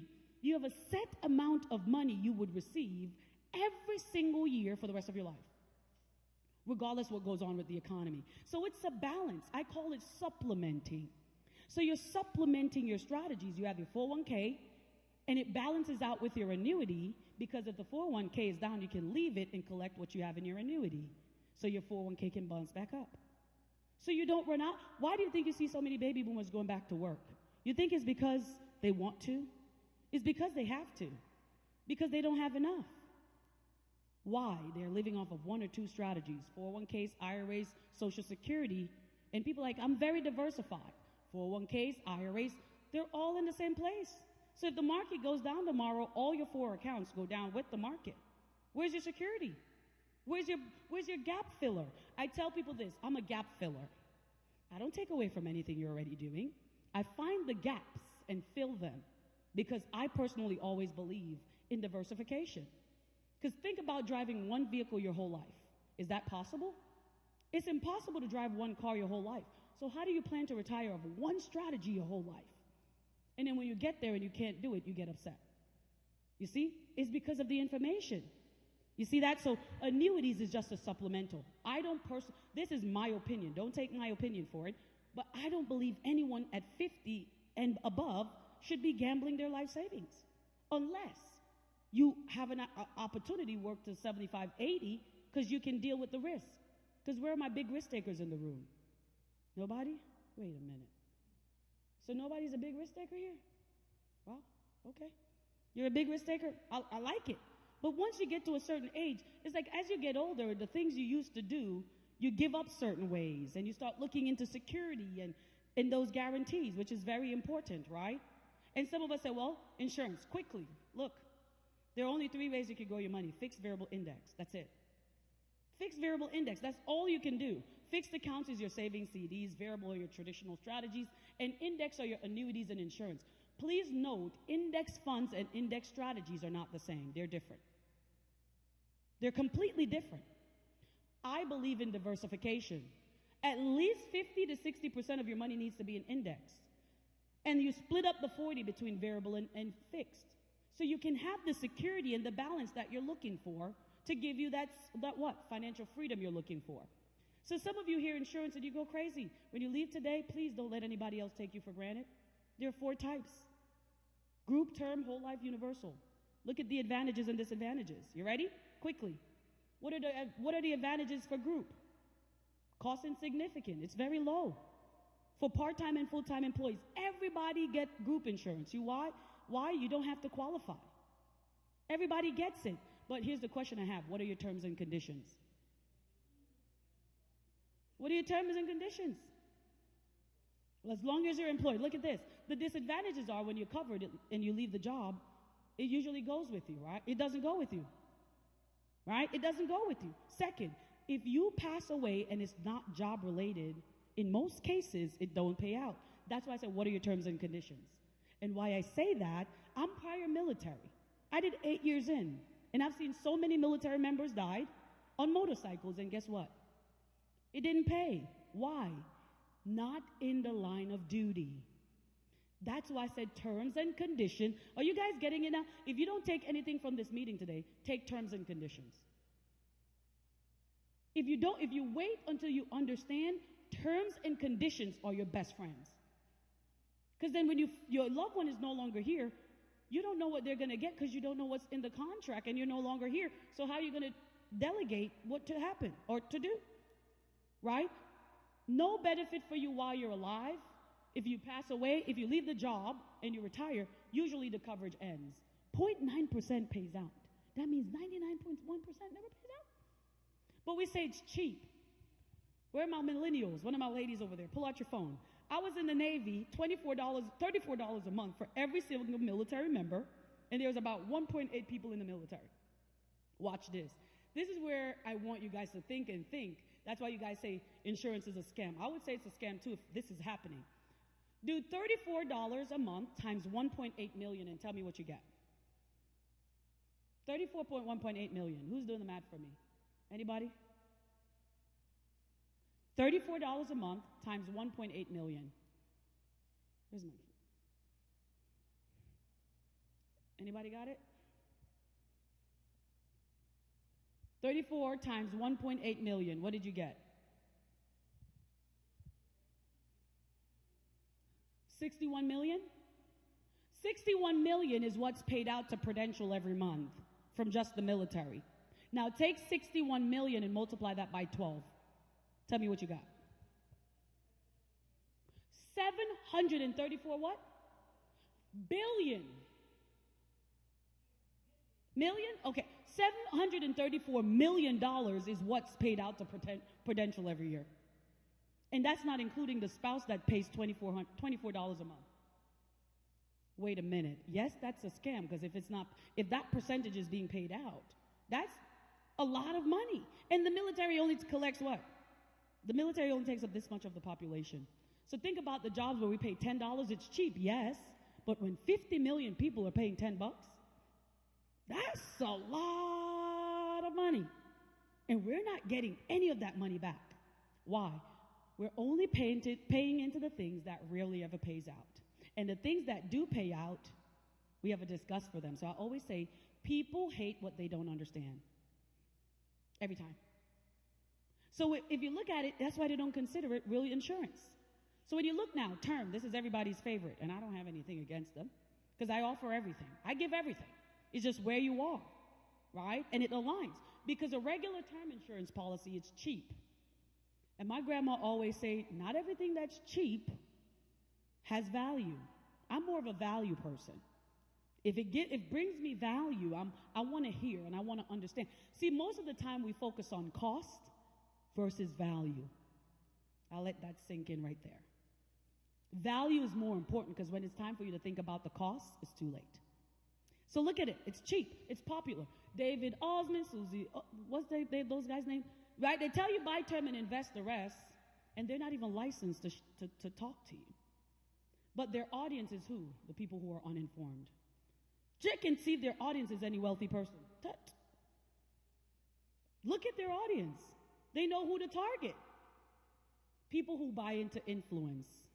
And everybody's influence ain't the right influence. I'm just being honest. Because some of them have an agenda. They get paid to tell you where to put your money. Don't think, right, that it's just, oh, yeah, let me tell. No, they're getting paid to share. Every time. And as a professional, my job is to share with you your options. What you do is your choice. Because everybody's journey is different. Because the disadvantages with term is temporary. 10, 15, 20 years, after that it's done. So you've paid into this account for 30 years. It's done. If you don't pass away during that time, guess what? The money goes back to the company, just like car insurance. You pay the car insurance, nothing happens, they keep the money. So you have to die within that time frame. There's no benefit for you while you're living. But here's the challenge. Premiums will increase when your policy ends. What does that mean? My young people in the room at 20, 30 years old get coverage. For 30 years, they're paying $70 a month for $1 million, right? Now they get to 60, they're older, health has changed, things have happened, their policy now matures and they didn't die. What happens? Now the $70 becomes $700 for $1 million. Now you're like, forget that. Now there's no more wealth for our kids to be left behind, because no one really explained to us how these strategies work. So now you're like, I'm not interested. I don't have $700 to pay per month. So now we have our kids now struggling to say, hey, I need to get mommy and daddy covered, because I want to make sure that if anything happens, we're okay. Now it's a little bit too late, because it's too expensive. It lapses if you miss a premium payment. Why? There's no cash. I have this in our community where our community thinks there's cash in term. There's no cash. The moment you miss a payment, you have 30 days to pay it. If you don't pay it in 30 days, it's gone. And you have to reapply. In God's hope, you're still healthy. Because if you're not healthy, your rating changes. Why are we supposed to do these things young? Because when you're young, it's about what? Mobility and morbidity rate. Your age and your health. Your age and your health. So now as you go through, you're gambling by betting against your life. Why? Does anyone know their debt date? Who in here know their debt date? Nobody. So you're buying a 30-year plan in hopes of dying in 30 years. I don't want that. I'm living until I'm 121. I don't know about you. But did you see the ages of the people living in the Bible? 300 years, 400 years. Some of you are like, I don't want to live that long. I want to, because I want to see what this world going to look like. With all the AI taking over. God bless our souls. Right? At the end of the day, most coverage ends at 65. Isn't that when you're stepping into your golden age? So how is it that coverage ends at 65 when I'm just beginning life?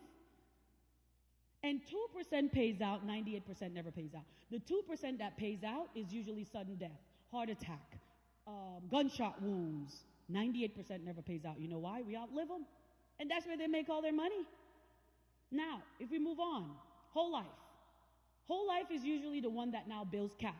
I need to share with you all a secret. I just finished writing a book. You guys are the first to know that. And it's literally built around this, where it's very simple in understanding because they make it so complex to keep us where we are.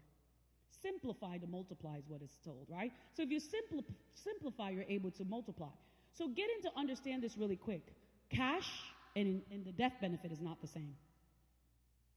People are like, why would I put my money in insurance? You're not putting your money in insurance. You're using insurance to protect your money. The same way how you use insurance to protect your car, your house, a portion of your money goes towards the cash, the insurance, and the difference goes towards your cash. What determines what goes towards the cash is how it's designed and your health and your age. So with whole life, it usually goes until the age of 100. Premiums may remain the same, and cash may accumulate. The disadvantages, it could be a little bit more expensive. Why? Features increase costs. You're having more features added to your strategy. Now, there's no benefit for you while you're alive. It's only terminal illness that is attached to whole life. There's no critical, so if you get heart attack, cancer, stroke, you will not receive any money. You have to have terminal illness, meaning you have 12 months or less to live. That's the only way you can leverage a whole life policy and regular term with no living benefits.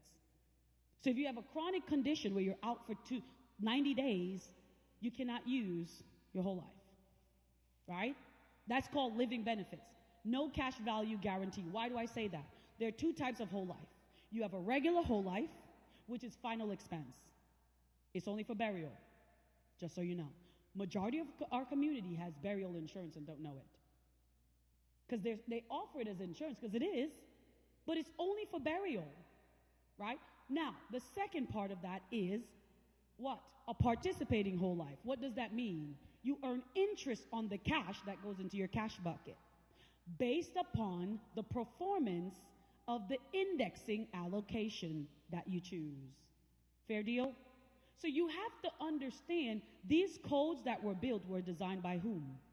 The wealthy, not Andrea. All I do is share with individuals how to leverage those strategies in their favor. That's it, right? But 99.1% of whole lives that people leverage are final expense. Now, here's the deal. There's no cash value guaranteed because if you pass away and you didn't use the cash in your whole life, who gets it? Does anyone know? The companies. You don't get the cash. Your family doesn't get the cash. They only get the death benefit. A lot of families don't know that. There's nothing wrong with it. I'm just here to share with you the advantages and the disadvantages. So you make your own. I guarantee you the salesperson that comes to your house to sell your product is not going to explain that to you. In most cases, that's not going to go. I've had a client pass away. The cash went to the company. The death, that's why you need to know and go over your terms and conditions. You have to understand it and make sure you have the one that gives your family the cash and ties it into your death benefit. And as I close that out, Index Universal Life. Index Universal Life is an upgrade of a whole life. People are like, it's more expensive compared to what? You're thinking about a Toyota versus a Ferrari. A Ferrari does a lot more than a Toyota does. So when you're thinking about your plan, don't look at cost, look at value. When it comes to the Index Universal Life, the features change. The disadvantages are many are called but few are chosen. If you're not healthy, you can't get approved. You know why? The features. You have long-term care. You have critical illness. You have chronic illness. You have terminal illness. So all those policies that you are paying for individually, that if you never lose them, you lose them, is tied into your account that if you need it, you just turn on your rider. And if you don't ever use it, you pass it off. So you're not paying for a product, you're paying for the value and the features that what? Protects you from the negative outcome if life does happen. I just had an 18-year-old had a traumatic brain injury from a car accident, from a DUI. Try to get him covered, they declined him instantly. Why? He's now uninsurable. He had a traumatic brain injury from a DUI of a drunk driver just driving on the opposite side of the street. There's nothing we could do now, but when I talk to the parents, they're like, oh, he's young, he don't need anything. But I was the first person she called the moment he was in the car accident. I'm the last one for people to talk to when life is good, and the first person for them to talk to when life is not good. See? Crazy how life works. I'm just the messenger. I just travel and deliver the message. Whatever people use it to do, that's their problem, good or bad. I sat with a business owner in South Carolina. Sat with her, got her through, and she was delayed. I said, hey, I just need to do a free application to see if you're a candidate. Do you know 3 days after I helped her, she was diagnosed with colon cancer at 37 years old? 37 years old. She called me instantly after she got the message. She said, you were my guardian angel, because I was going to delay until after this stuff. When the colon cancer came back, guess what? She was already approved. So they can't take back what was already approved. But if we had waited the 2 weeks, guess what? She's completely out of the picture, because the moment something happens, guess where it goes? In your record. And the insurance companies has contract with MIB. They see everything the instant it happens. So we're thinking, they don't want your money. They're already making a lot of money. And the other disadvantage is people say, it sounds too good to be true. How come I don't hear it from the bank? Can I ask you a question? Where do you think the banks put your money? When you're done, I want you to look it up and see how much billions of dollars Bank of America has. Who have Bank of America? All your money. Just think about it. It's a whole nother day. I can't get into that today because I cannot teach you what you're supposed to know all your life in a couple of hours. It's impossible. Right? It's impossible. So as you look at this, people are like, well, how come I don't hear about it from my job? Where do you think your job put the money? It's like you're cutting out the middleman. They're not going to do that. It's privately owned. It's just a wealthier way for us to live. You know why? We are in control. In order for you to build wealth, you need control. Control when you can access your money. Control on how much taxes go out. Control when you retire. Control how much legacy you leave to your kids and your family. You are in control. Because you've never heard of a TSP, have you? Well, I'm military. TSP is for military members and government contractors. So if you're not in the military, guess what you're not going to hear about? A TSP. Does that make a TSP non-existent? It simply means you're just not a candidate. And if you're not sitting down with someone who has the license to give you options, because I'm not saying one product is the only way. What I'm saying is know your options. What's best for you, where you want to go, what you want to utilize it to. Because at the end of the day, an index universal life I would not offer to an older person. Why? Do you have the time frame and the time span to leverage it? No. What I'm going to share with them is an annuity. Why? Because they're getting ready to retire, and the goal there is to have security. You see that? Because that can go into a trust. Because probate doesn't only mean when you die. Do you know if you fall sick and you can't take care of yourself anymore and you have assets, it ends up in probate? So probate doesn't only mean death. It also means sickness, and they have a 5-year look-back period. So if you don't have a trust and you wait to do it and you fall sick within the 5 years of doing it, they can go and take everything you put in out. Did you know that? Okay. Now, with the advantages of the Index Universal Life, they're over 62. Let me ask you this. Write down in your notes. How many benefits are in the accounts I'm currently utilizing? How many benefits? Are we just doing it because everybody is doing it, or we know what's in it for me? See that? How many benefits do you have in what you're currently doing? Because 62 is there. I won't be doing 62. Can you write these down real quick? Write them down so we can finish. That's too small. Oh, look up there. Don't look at this one. Look at that. Look, everybody put your eyes up there. Compounding interest is the first one. I'm going to share with you 11 and we're done so you can go eat. Compounding interest is number one. What did we say was compounding interest? The eighth wonder of the world. Those who understand it earns it. Those who don't pay it. Watch this. Let me show you. I'm going to give you a little secret. Ask me how many of these do I have. Quickly. Tell me. Quick. 8. I'll share with you later why. Not right now. I'll share with you why. Take a look. In year number 1, watch this now. Some people are like, I don't have money. You don't need money. Everybody has money. You know why? Water? No, I'm good. I'm used to this. Right? Thank you, though. I appreciate you.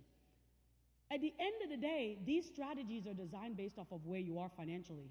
They say, don't offer it to the middle class. Why? Middle class has no discipline. Well, if I don't help them build up the muscle, it's just like you go to the gym. Can you go in and start pumping 20 pounds instantly? You have to start from the 2 to the 5 to the 10. And you work your way up. So people like, you need to put this. That's not true. It's designed based off of where you are financially and where you want to go, because you can always go back and put more money. I call it the grow-up plan. It grows with you financially, but you cannot go backwards when you've gone forward, because if you try to go backwards to when you were healthy and you move forward, you can't get it if you're not healthy. And guess what? The longer you take, the longer it takes for your money to compound. So take a look. This person can save $7,800 a month. What's in their policy value? $6,200. How much can you take out? 0. Let me clear up this myth for you really quick. People are like, don't put your money in those accounts because you'll never make money until 15, 20 years later. Not true. Who designs it for you is very important, right? You have a lot of gurus out here. I'm not a guru, by the way, okay? So when you look at it, it doesn't mean your account is 0. You know what that means?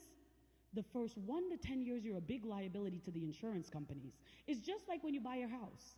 How many years does it take for you to have equity in the house? Unless you put money towards the what? Principal. So when you look at it there, it's not saying your account is 0. What it's saying is access. Because if you fall sick that year, heart attack, they have to give you up to 90% of that million while you're still alive. You see that? Did you put in up to 90%? No, you're nowhere close to it. So you're a big liability to these guys in the beginning. That's why the approval rate is so intense. Because the client who were diagnosed with cancer, they instantly had to what?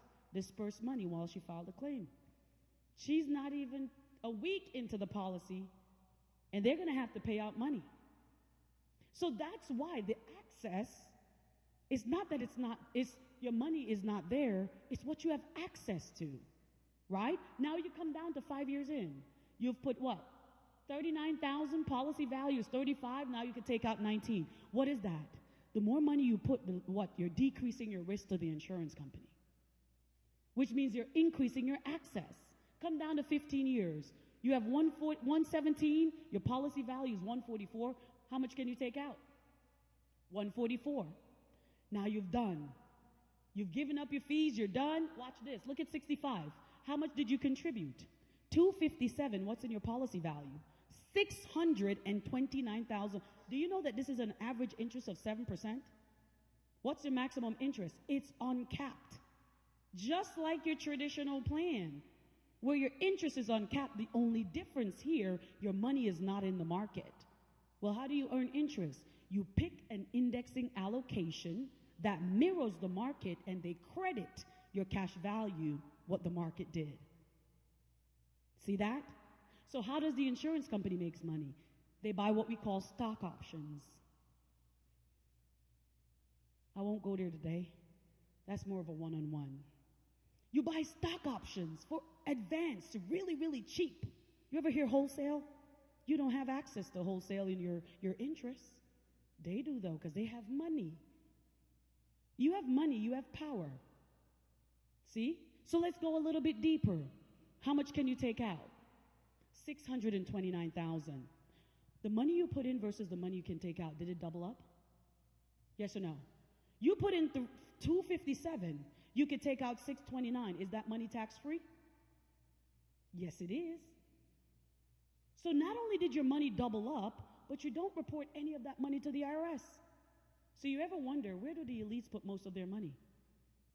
Why? They don't have to worry about taxes 15, 20 years down the line. Their money is guaranteed to double down. But look at this, you stop at 65. 75 years old, you put in 257. What's in your account at 75? $1 million. Did you put any more money? No, you did not. That's called compounding interest. You're earning interest on top of interest. So when people are like, oh, don't do those things, that's for a whole nother day. There you go. All our lives we've been paying compounding interest. Go from the spending to the earning. It's time for you to earn compounding interest. Diversify your money. Get back some of the money you've been spending. We paid 34% in interest per year out of our income. What if we were earning just a little bit more? Look at number 2, probate court, free death benefit. Write them down. Remember we said there's only 2 things that bypass probate outside of trust, right? Annuities and insurance. What is this? What is this? What is this account? Insurance. So if the person passed away at 39, if the person passes away at 39 years old, that's $1 million. Do you know that no probate? This go directly to the beneficiary of the family. I had a 5-year-old baby passed away 3 years ago. The mother wanted to cancel the policy because the kids are young. I said, ma'am, that's not the reason for us getting this policy. This is for their future. The twins went to bed and never woke up. She called me. One of them didn't wake up. She said, such and such passed away. Was his account still active? Mind you, she wanted to cancel, and I had to beg her not to close the account. Most of the time, people think they're doing me a favor. And I hate to tell them, the amount of value I bring you, I will never be able to receive in cash value, ever. And I had to put in a claim, $350,000 check, 2 weeks after the baby passed away. 2 weeks. She set up a meeting for me to come and talk to the whole family. I'm the last people want to talk to when life is good, and the first one they want to talk to, because I was the first one she called when the baby didn't make it. First one. $350,000 check I put back into that house. My goal is to put $1 billion in wealth back into our community, and it doesn't necessarily require death. You don't need to die, right? So now that pays for the rest of the kids' entire future. So now you look at it, that money goes directly to the family. You ever go to a wealthy person's funeral? Nobody don't cry. They tap their eyes. They take their, everybody's in glasses, okay? You guys ever watch the wealth? Everybody got sunglasses on, and all they do is lift up their glasses and put it back down. You know why? He said life is good. But you go to a middle-class community, you can stay all the way down from the block, you hear them hollering. We're hollering. Not necessarily because of not missing that person, but it's the financial challenges we know that's going to come with it. Half the time, most widows go bankrupt in 6 months after losing their spouse. 6 months. We can change that within our community because there's 2 things guaranteed in life, death and taxes. And we can't be men and women of God and be afraid of dying. It's a part of the process. It's life, right? So now we move on to number 3, tax-free death benefit.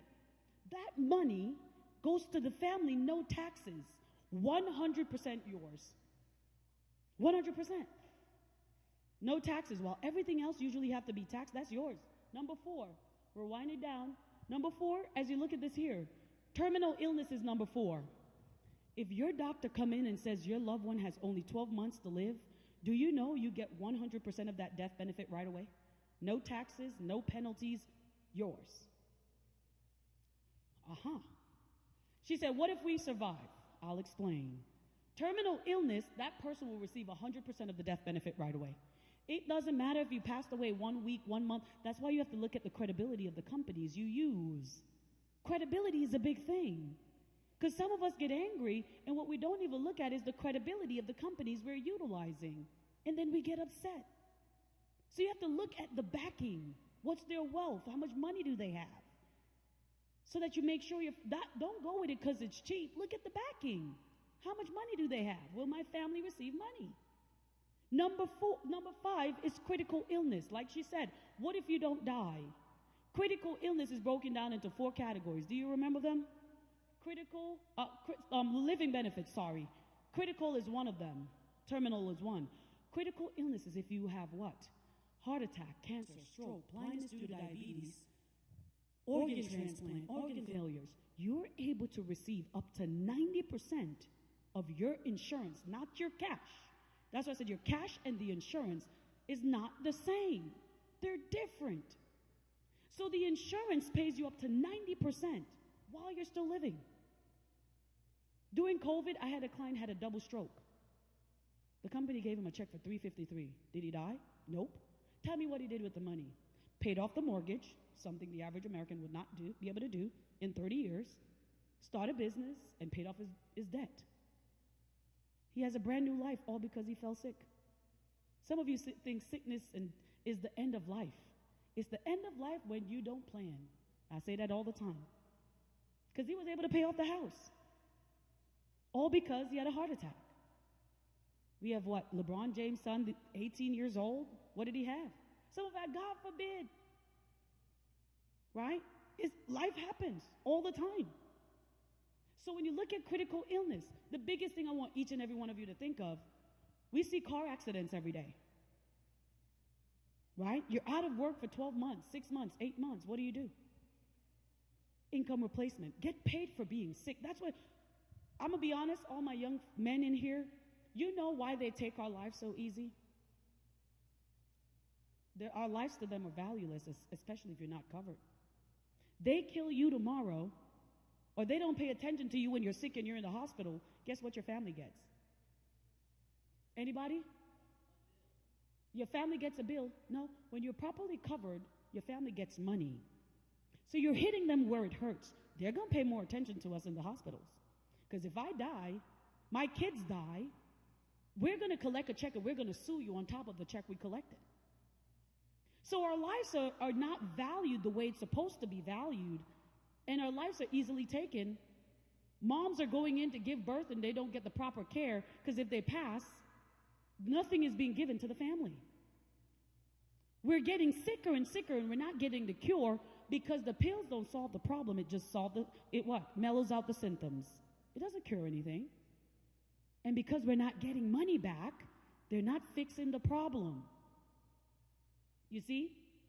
So I tell parents, the moment your kids are born, please cover down the kids.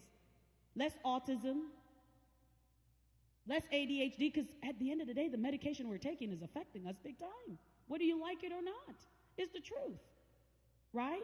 So as you position yourself to understand critical illness, you're able to receive up to 90% of your coverage while you're living. While you're living, I didn't say you die. And chronic illness, you receive up to 2% of your 2% every month, 90% total of whatever your coverage is if you're out of work for more than 90 days and you can't do 2 of your ADLs. Number 6, we're winding down.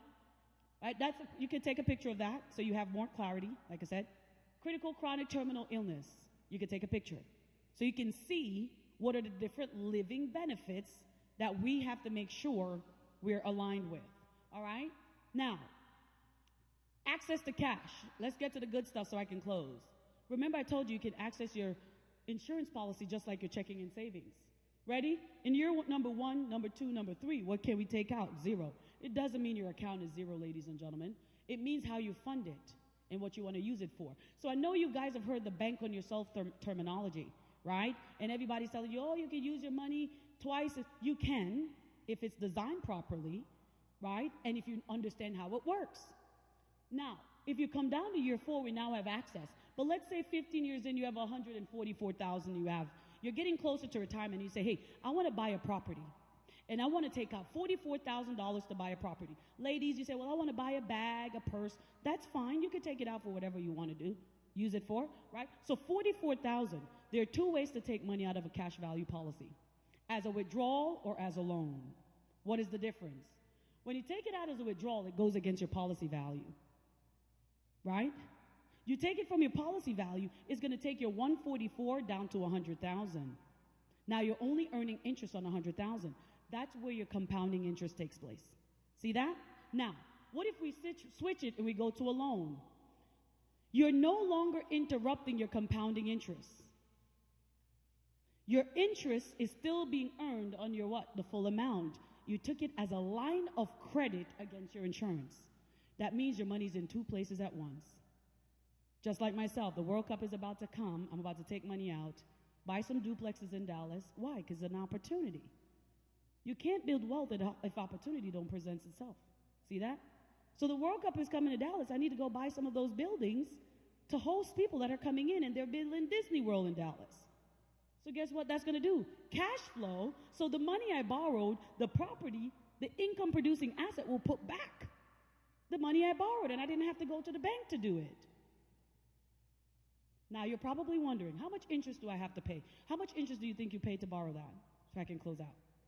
How much interest do you think? 2%. How much is the bank going to charge you? So think about this. Who did you borrow the money from? Wait a minute. Who you pay it back to? What did you lose? You can have your cake and eat it too. That's the only place you can do so. That's why I said the tax codes that are built and the laws that are built by the elites to build their wealth. We have access to it the same exact way. In order to build wealth, you need access to money. That's why I said buy, borrow, die. You buy high appreciating assets to borrow the interest to build upon and have proper protections. If you don't pay it back, your family has the money to pay it off and own the assets to where they can go buy more assets. Buy, borrow, die. You guys get it? Awesome. Number 8. Some of you may think, we only have 3 more, we're done. Some of you may think you have to pay into this your whole life. Not true. Let's say this person paid into this for 30 years. Look at this. You put in $257,000, your account is at 511, right? How much can you take out? 511. Can I ask you guys a question? How long do you think the gas in your plane is going to keep you going before it closes or shuts down? Here you go. All the way to 121 if you're Abraham or Moses. How much money do you have? How much money is that? $11 million, almost $12 million. Do you know that this is the only place to legally print money in America without going to jail? Who created it? Who created it? The wealthy. Because that's the only way for them to build their wealth legally, right? And making sure that they can use it and transfer it. But 30 years is too long. What if you only did 15 years? 15 years in, you did 117,000. You have 144. How long do you think this account is going to go when you only did 15 years? 121. How? You have more than enough money earning interest to compound and double down and take care of itself. Because your interest is uncapped, and this is only on average of 7%. So it could be more, or it could be less. But what? You're not losing your money. You guys see where I'm going? Now, what if we go to what if we do 7 years? All you did was 7 years. That's it. Why would someone only do 7 years? We fall sick with the flu. You're not going to be out of work for a very long time. But if you're sick, you receive money for being sick, right? And if you pass away, your family still receive money. But if you didn't die and you recover, you pick up from where you are, not where you left off. So look at this. You've only put in seven years. I'm showing you, these are real live illustrations. So when you look at it there, you've put in 54,000, you can take out 39. Your policy went 48 years before it closed. Only doing 7 years. Don't believe what you hear. Pay attention to what you see. Because what's discouraging is that's the biggest thing is what we hear. We receive everybody else's opinion instead of doing our own homework. Because that's 48 years later of you not putting another penny. Which means you don't have to pay into this your whole life. I have clients who do single premium deposit, one-time payment, and they leave it there for it to take care of itself. They fund it with an asset. So there are 2 ways you fund it: assets and a cash flow. That's for another day. Number 9, as we wrap up, you remember, these are designed based off of where you are financially, not where somebody thinks you need to be, right? Because annual is good. This person is paying annually. That's good, right? They have access to the money 4th year, but watch. Let's say you file your taxes and you have some extra money. You come up on some money, you dump it in. It's going to change your access from 3 years, 4 years to 3 years. Look at that. So now with you having access, you have access 3 years because now you decrease your liability to the insurance company of how much insurance is at risk. So that is what you doing lump sum. So I had a nurse who could have only saved $200 at 56, and I designed it correctly. 3 years down the line, she came back and said, Andrea, I came up on some money and I need to dump it into my account. She dumped $36,000 in her policy one time. But you have you need to do 1,000. You need to, who says what? Why?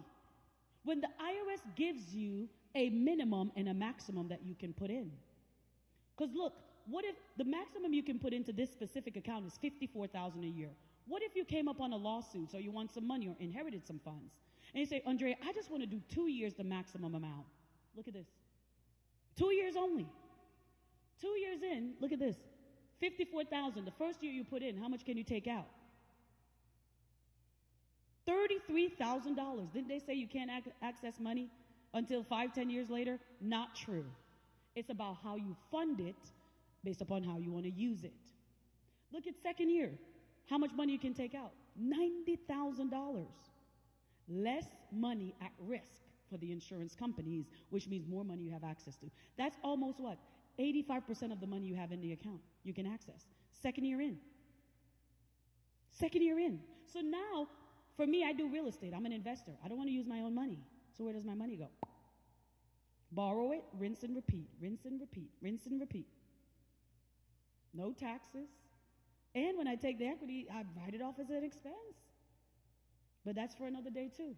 How long this account goes? At 100 years old, the person has $3 million. At what is that? 55, the client has $322,000, and all they did was 2 years. That's compounding interest, working in your favor, so you don't have to pay into it your whole life. You think you do, you don't.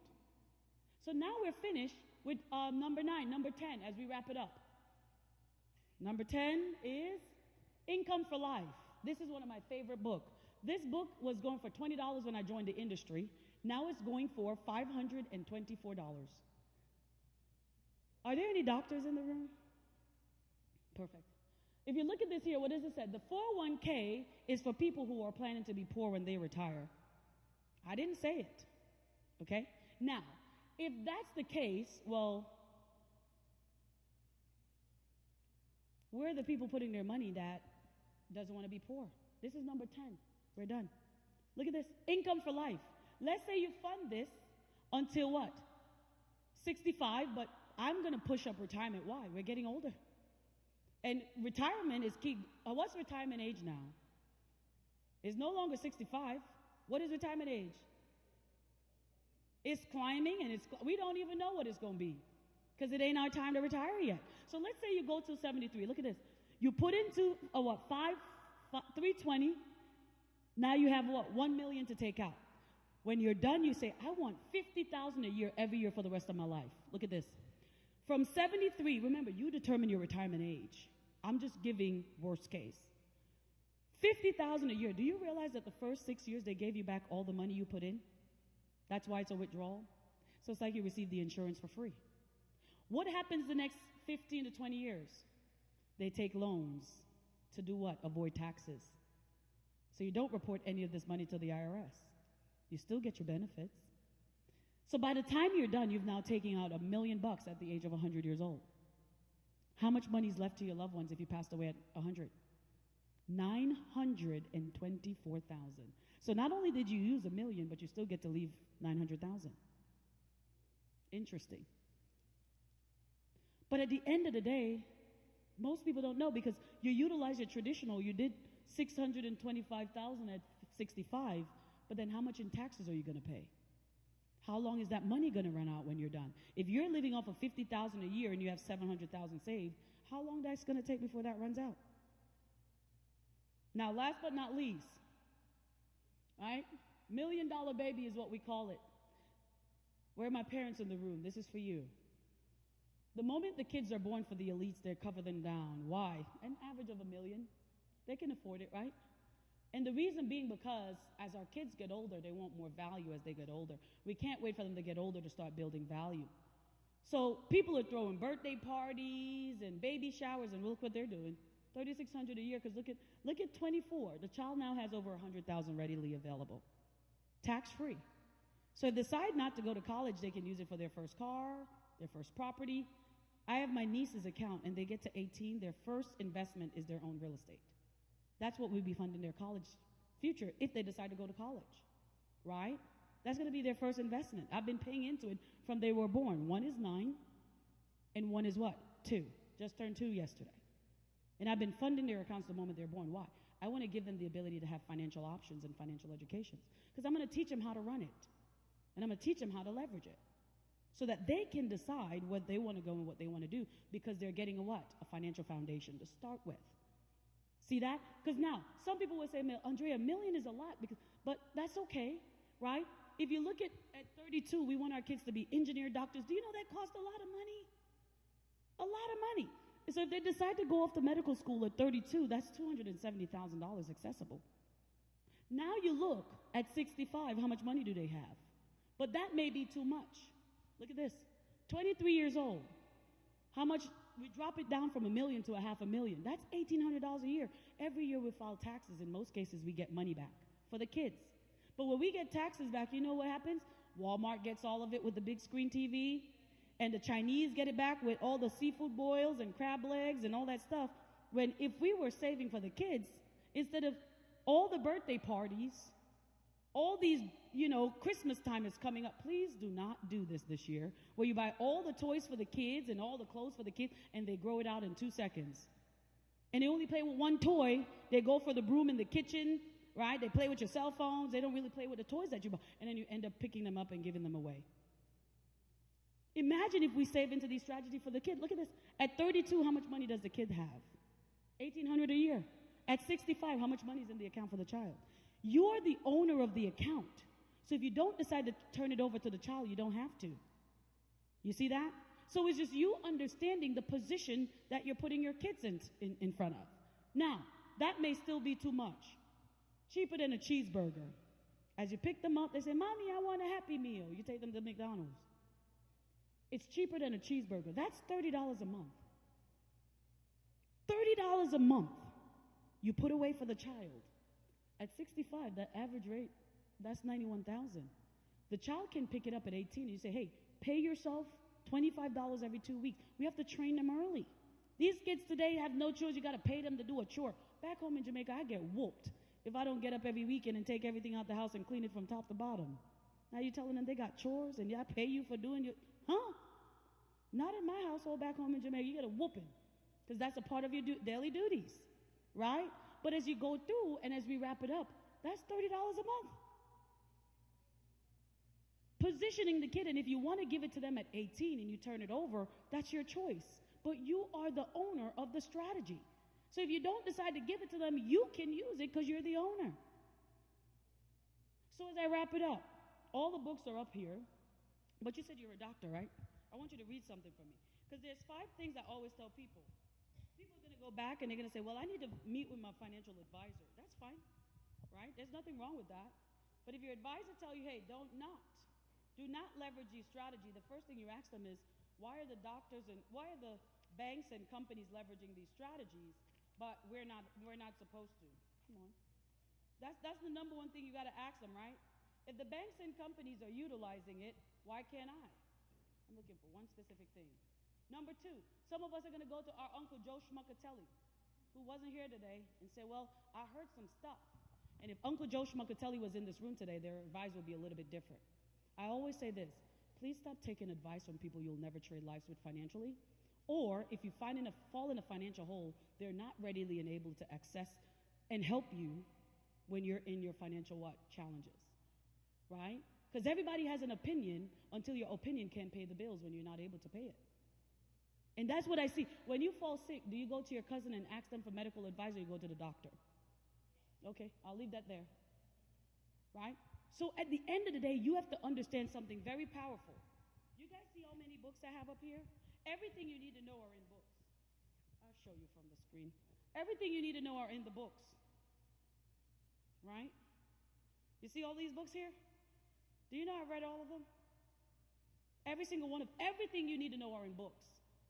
Everything. Every single thing I just shared with you are in books. What I did, I just simplified it. So when you go to your advisor and they tell you don't do these things, ask them, why are banks and companies doing it? Why does Starbucks have money in it? Why does Walt Disney have money in it? And if they can't answer you that question, you're in trouble, right? This is what I wanted from this book right here. You look at this here, what does it say? It says protection from lawsuits. Where do you think majority of the wealthy put their money? So if you come to sue them, you can't touch their wealth. Why do you think filing bankruptcy as a poor person is different from when you file bankruptcy as a wealthy person? Majority of their assets are not in their name. The previous one, sure. Right? So as I close this thing out, please be advised, it's information. What you do, what you leverage is very important to where you want to go, and making sure you understand that your future is up to you and what you do, not anybody else. So as I close this out, there are 5 things that usually keep individuals away from look at this. It says the big Federal Reserve. This is from my book right here. One of my books up here. These are all the books. See? So at the end of the day, I leave you with this. There are usually 5 things that keep people disconnected. Number 1, your driver's license suspended. That's a challenge. Number 2, you have driving violation. That's a red flag for them. You're on any form of medication or supplements. That's a red flag. If you've ever been diagnosed with COVID, red flag. And number 5, your status in America. So people are like, oh, I don't think that's for me. Just be advised, they don't even know if you're a candidate yet. And at the end of the day, you don't need to pay to see if you're a candidate. It's no money required, right? Because it's like you go look at a house. Do you pay? You can't go and buy a house if you don't pre-approve for a loan, right? So why discuss money with anyone when I don't even know if they're candidates? I don't discuss money with anybody until they're a candidate, and then you design it to fit and fill the gaps if it's a solution for your future, because there are many different options out there. So thank you so much. You now know what Jessy does. She does wills. We do trust. It's complimentary. It's free, $99. Because you wonder, so why do you get paid? Do you see all those companies I showed you in the beginning? I have VIP access to all those companies, and that's who I charge. That's where the money is, right? Because when I get compensated, I don't get compensated off your money every year like an advisor. That's not how it works for me.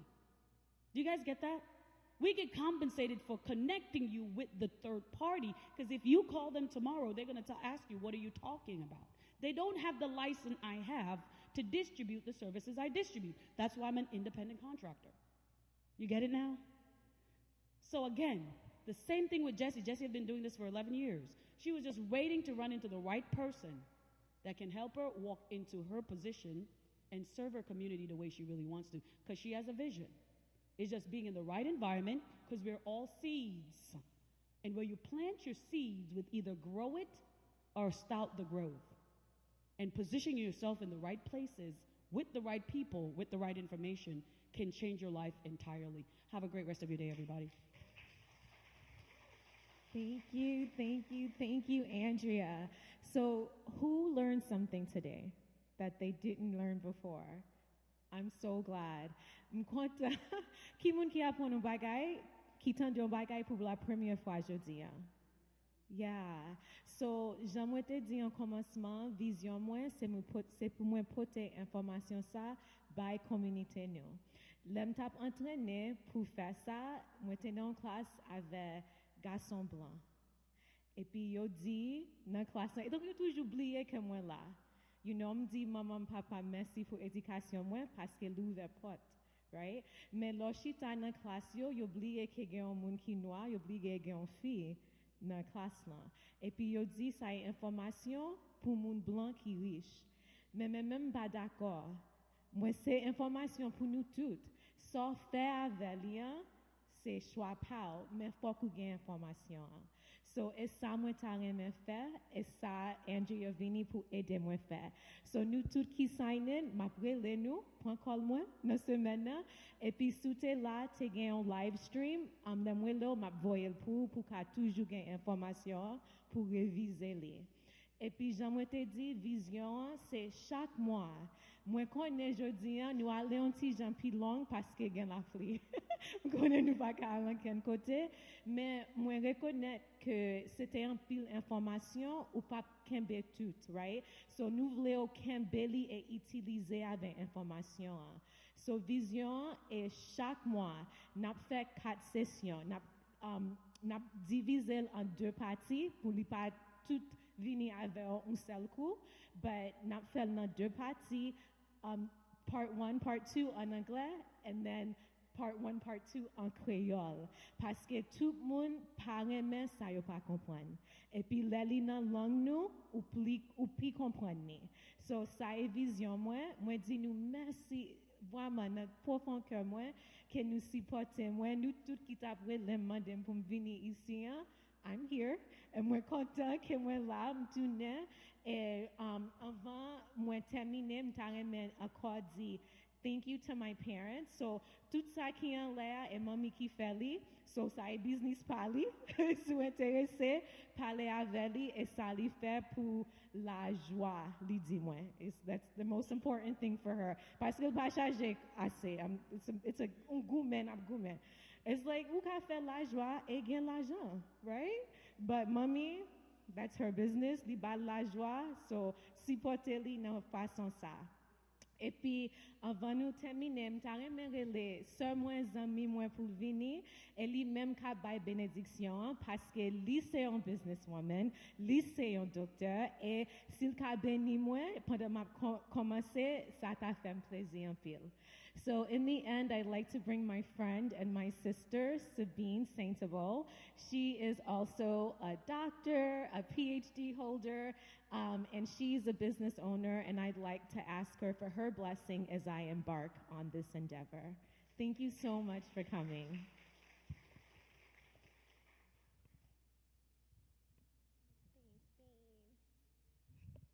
Thank you, Jessie, for inviting me. That's very much great information. Thank you so much, Andrea. Want me to just give the benediction or just pray? Okay, so we're going to close this moment, and I'm going to just pray for Jessie for this business venture that she's starting, and we're going to give the benediction according to the Word of God. Father, in the name of Jesus, we bless your name. We thank you for this day. Thank you, Father God, for blessing Jessie. Thank you for the information that you have entrusted her with, and now she's about to take it to your world and empower your people, Lord. Father, I pray that you illuminate her light, Father God. Illuminate her dreams, Father God. Show her what steps to take and bring people her way that she can empower, dear Lord. I pray that this venture will be a blessing to her, blessing to our community, and blessing to your children all over the place. In the name of Jesus, we pray. Amen. And now with the benediction, I'm going to read the benediction from Psalm 20, where it says, May the Lord answer you in the day of trouble. May the name of God of Jacob defend you. May he send you help from the sanctuary and strengthen you out of Zion. May he remember all of your offerings and accept your burnt sacrifice. May he grant you according to your heart's desire and fulfill all of your purpose. We will rejoice in your salvation, and in the name of our God, we will set up our banners. May the Lord fulfill all of your petitions. Now I know that the Lord saves his anointed. He will answer him from his holy heaven and the saving strength of his right hand. Some trust in chariots and some in horses, but we will remember the name of the Lord our God. They have bowed down and fallen, but we have risen and stand upright. Save, Lord. May the King answer us when we call. Amen. May God bless you and bless you. Thank you, everyone.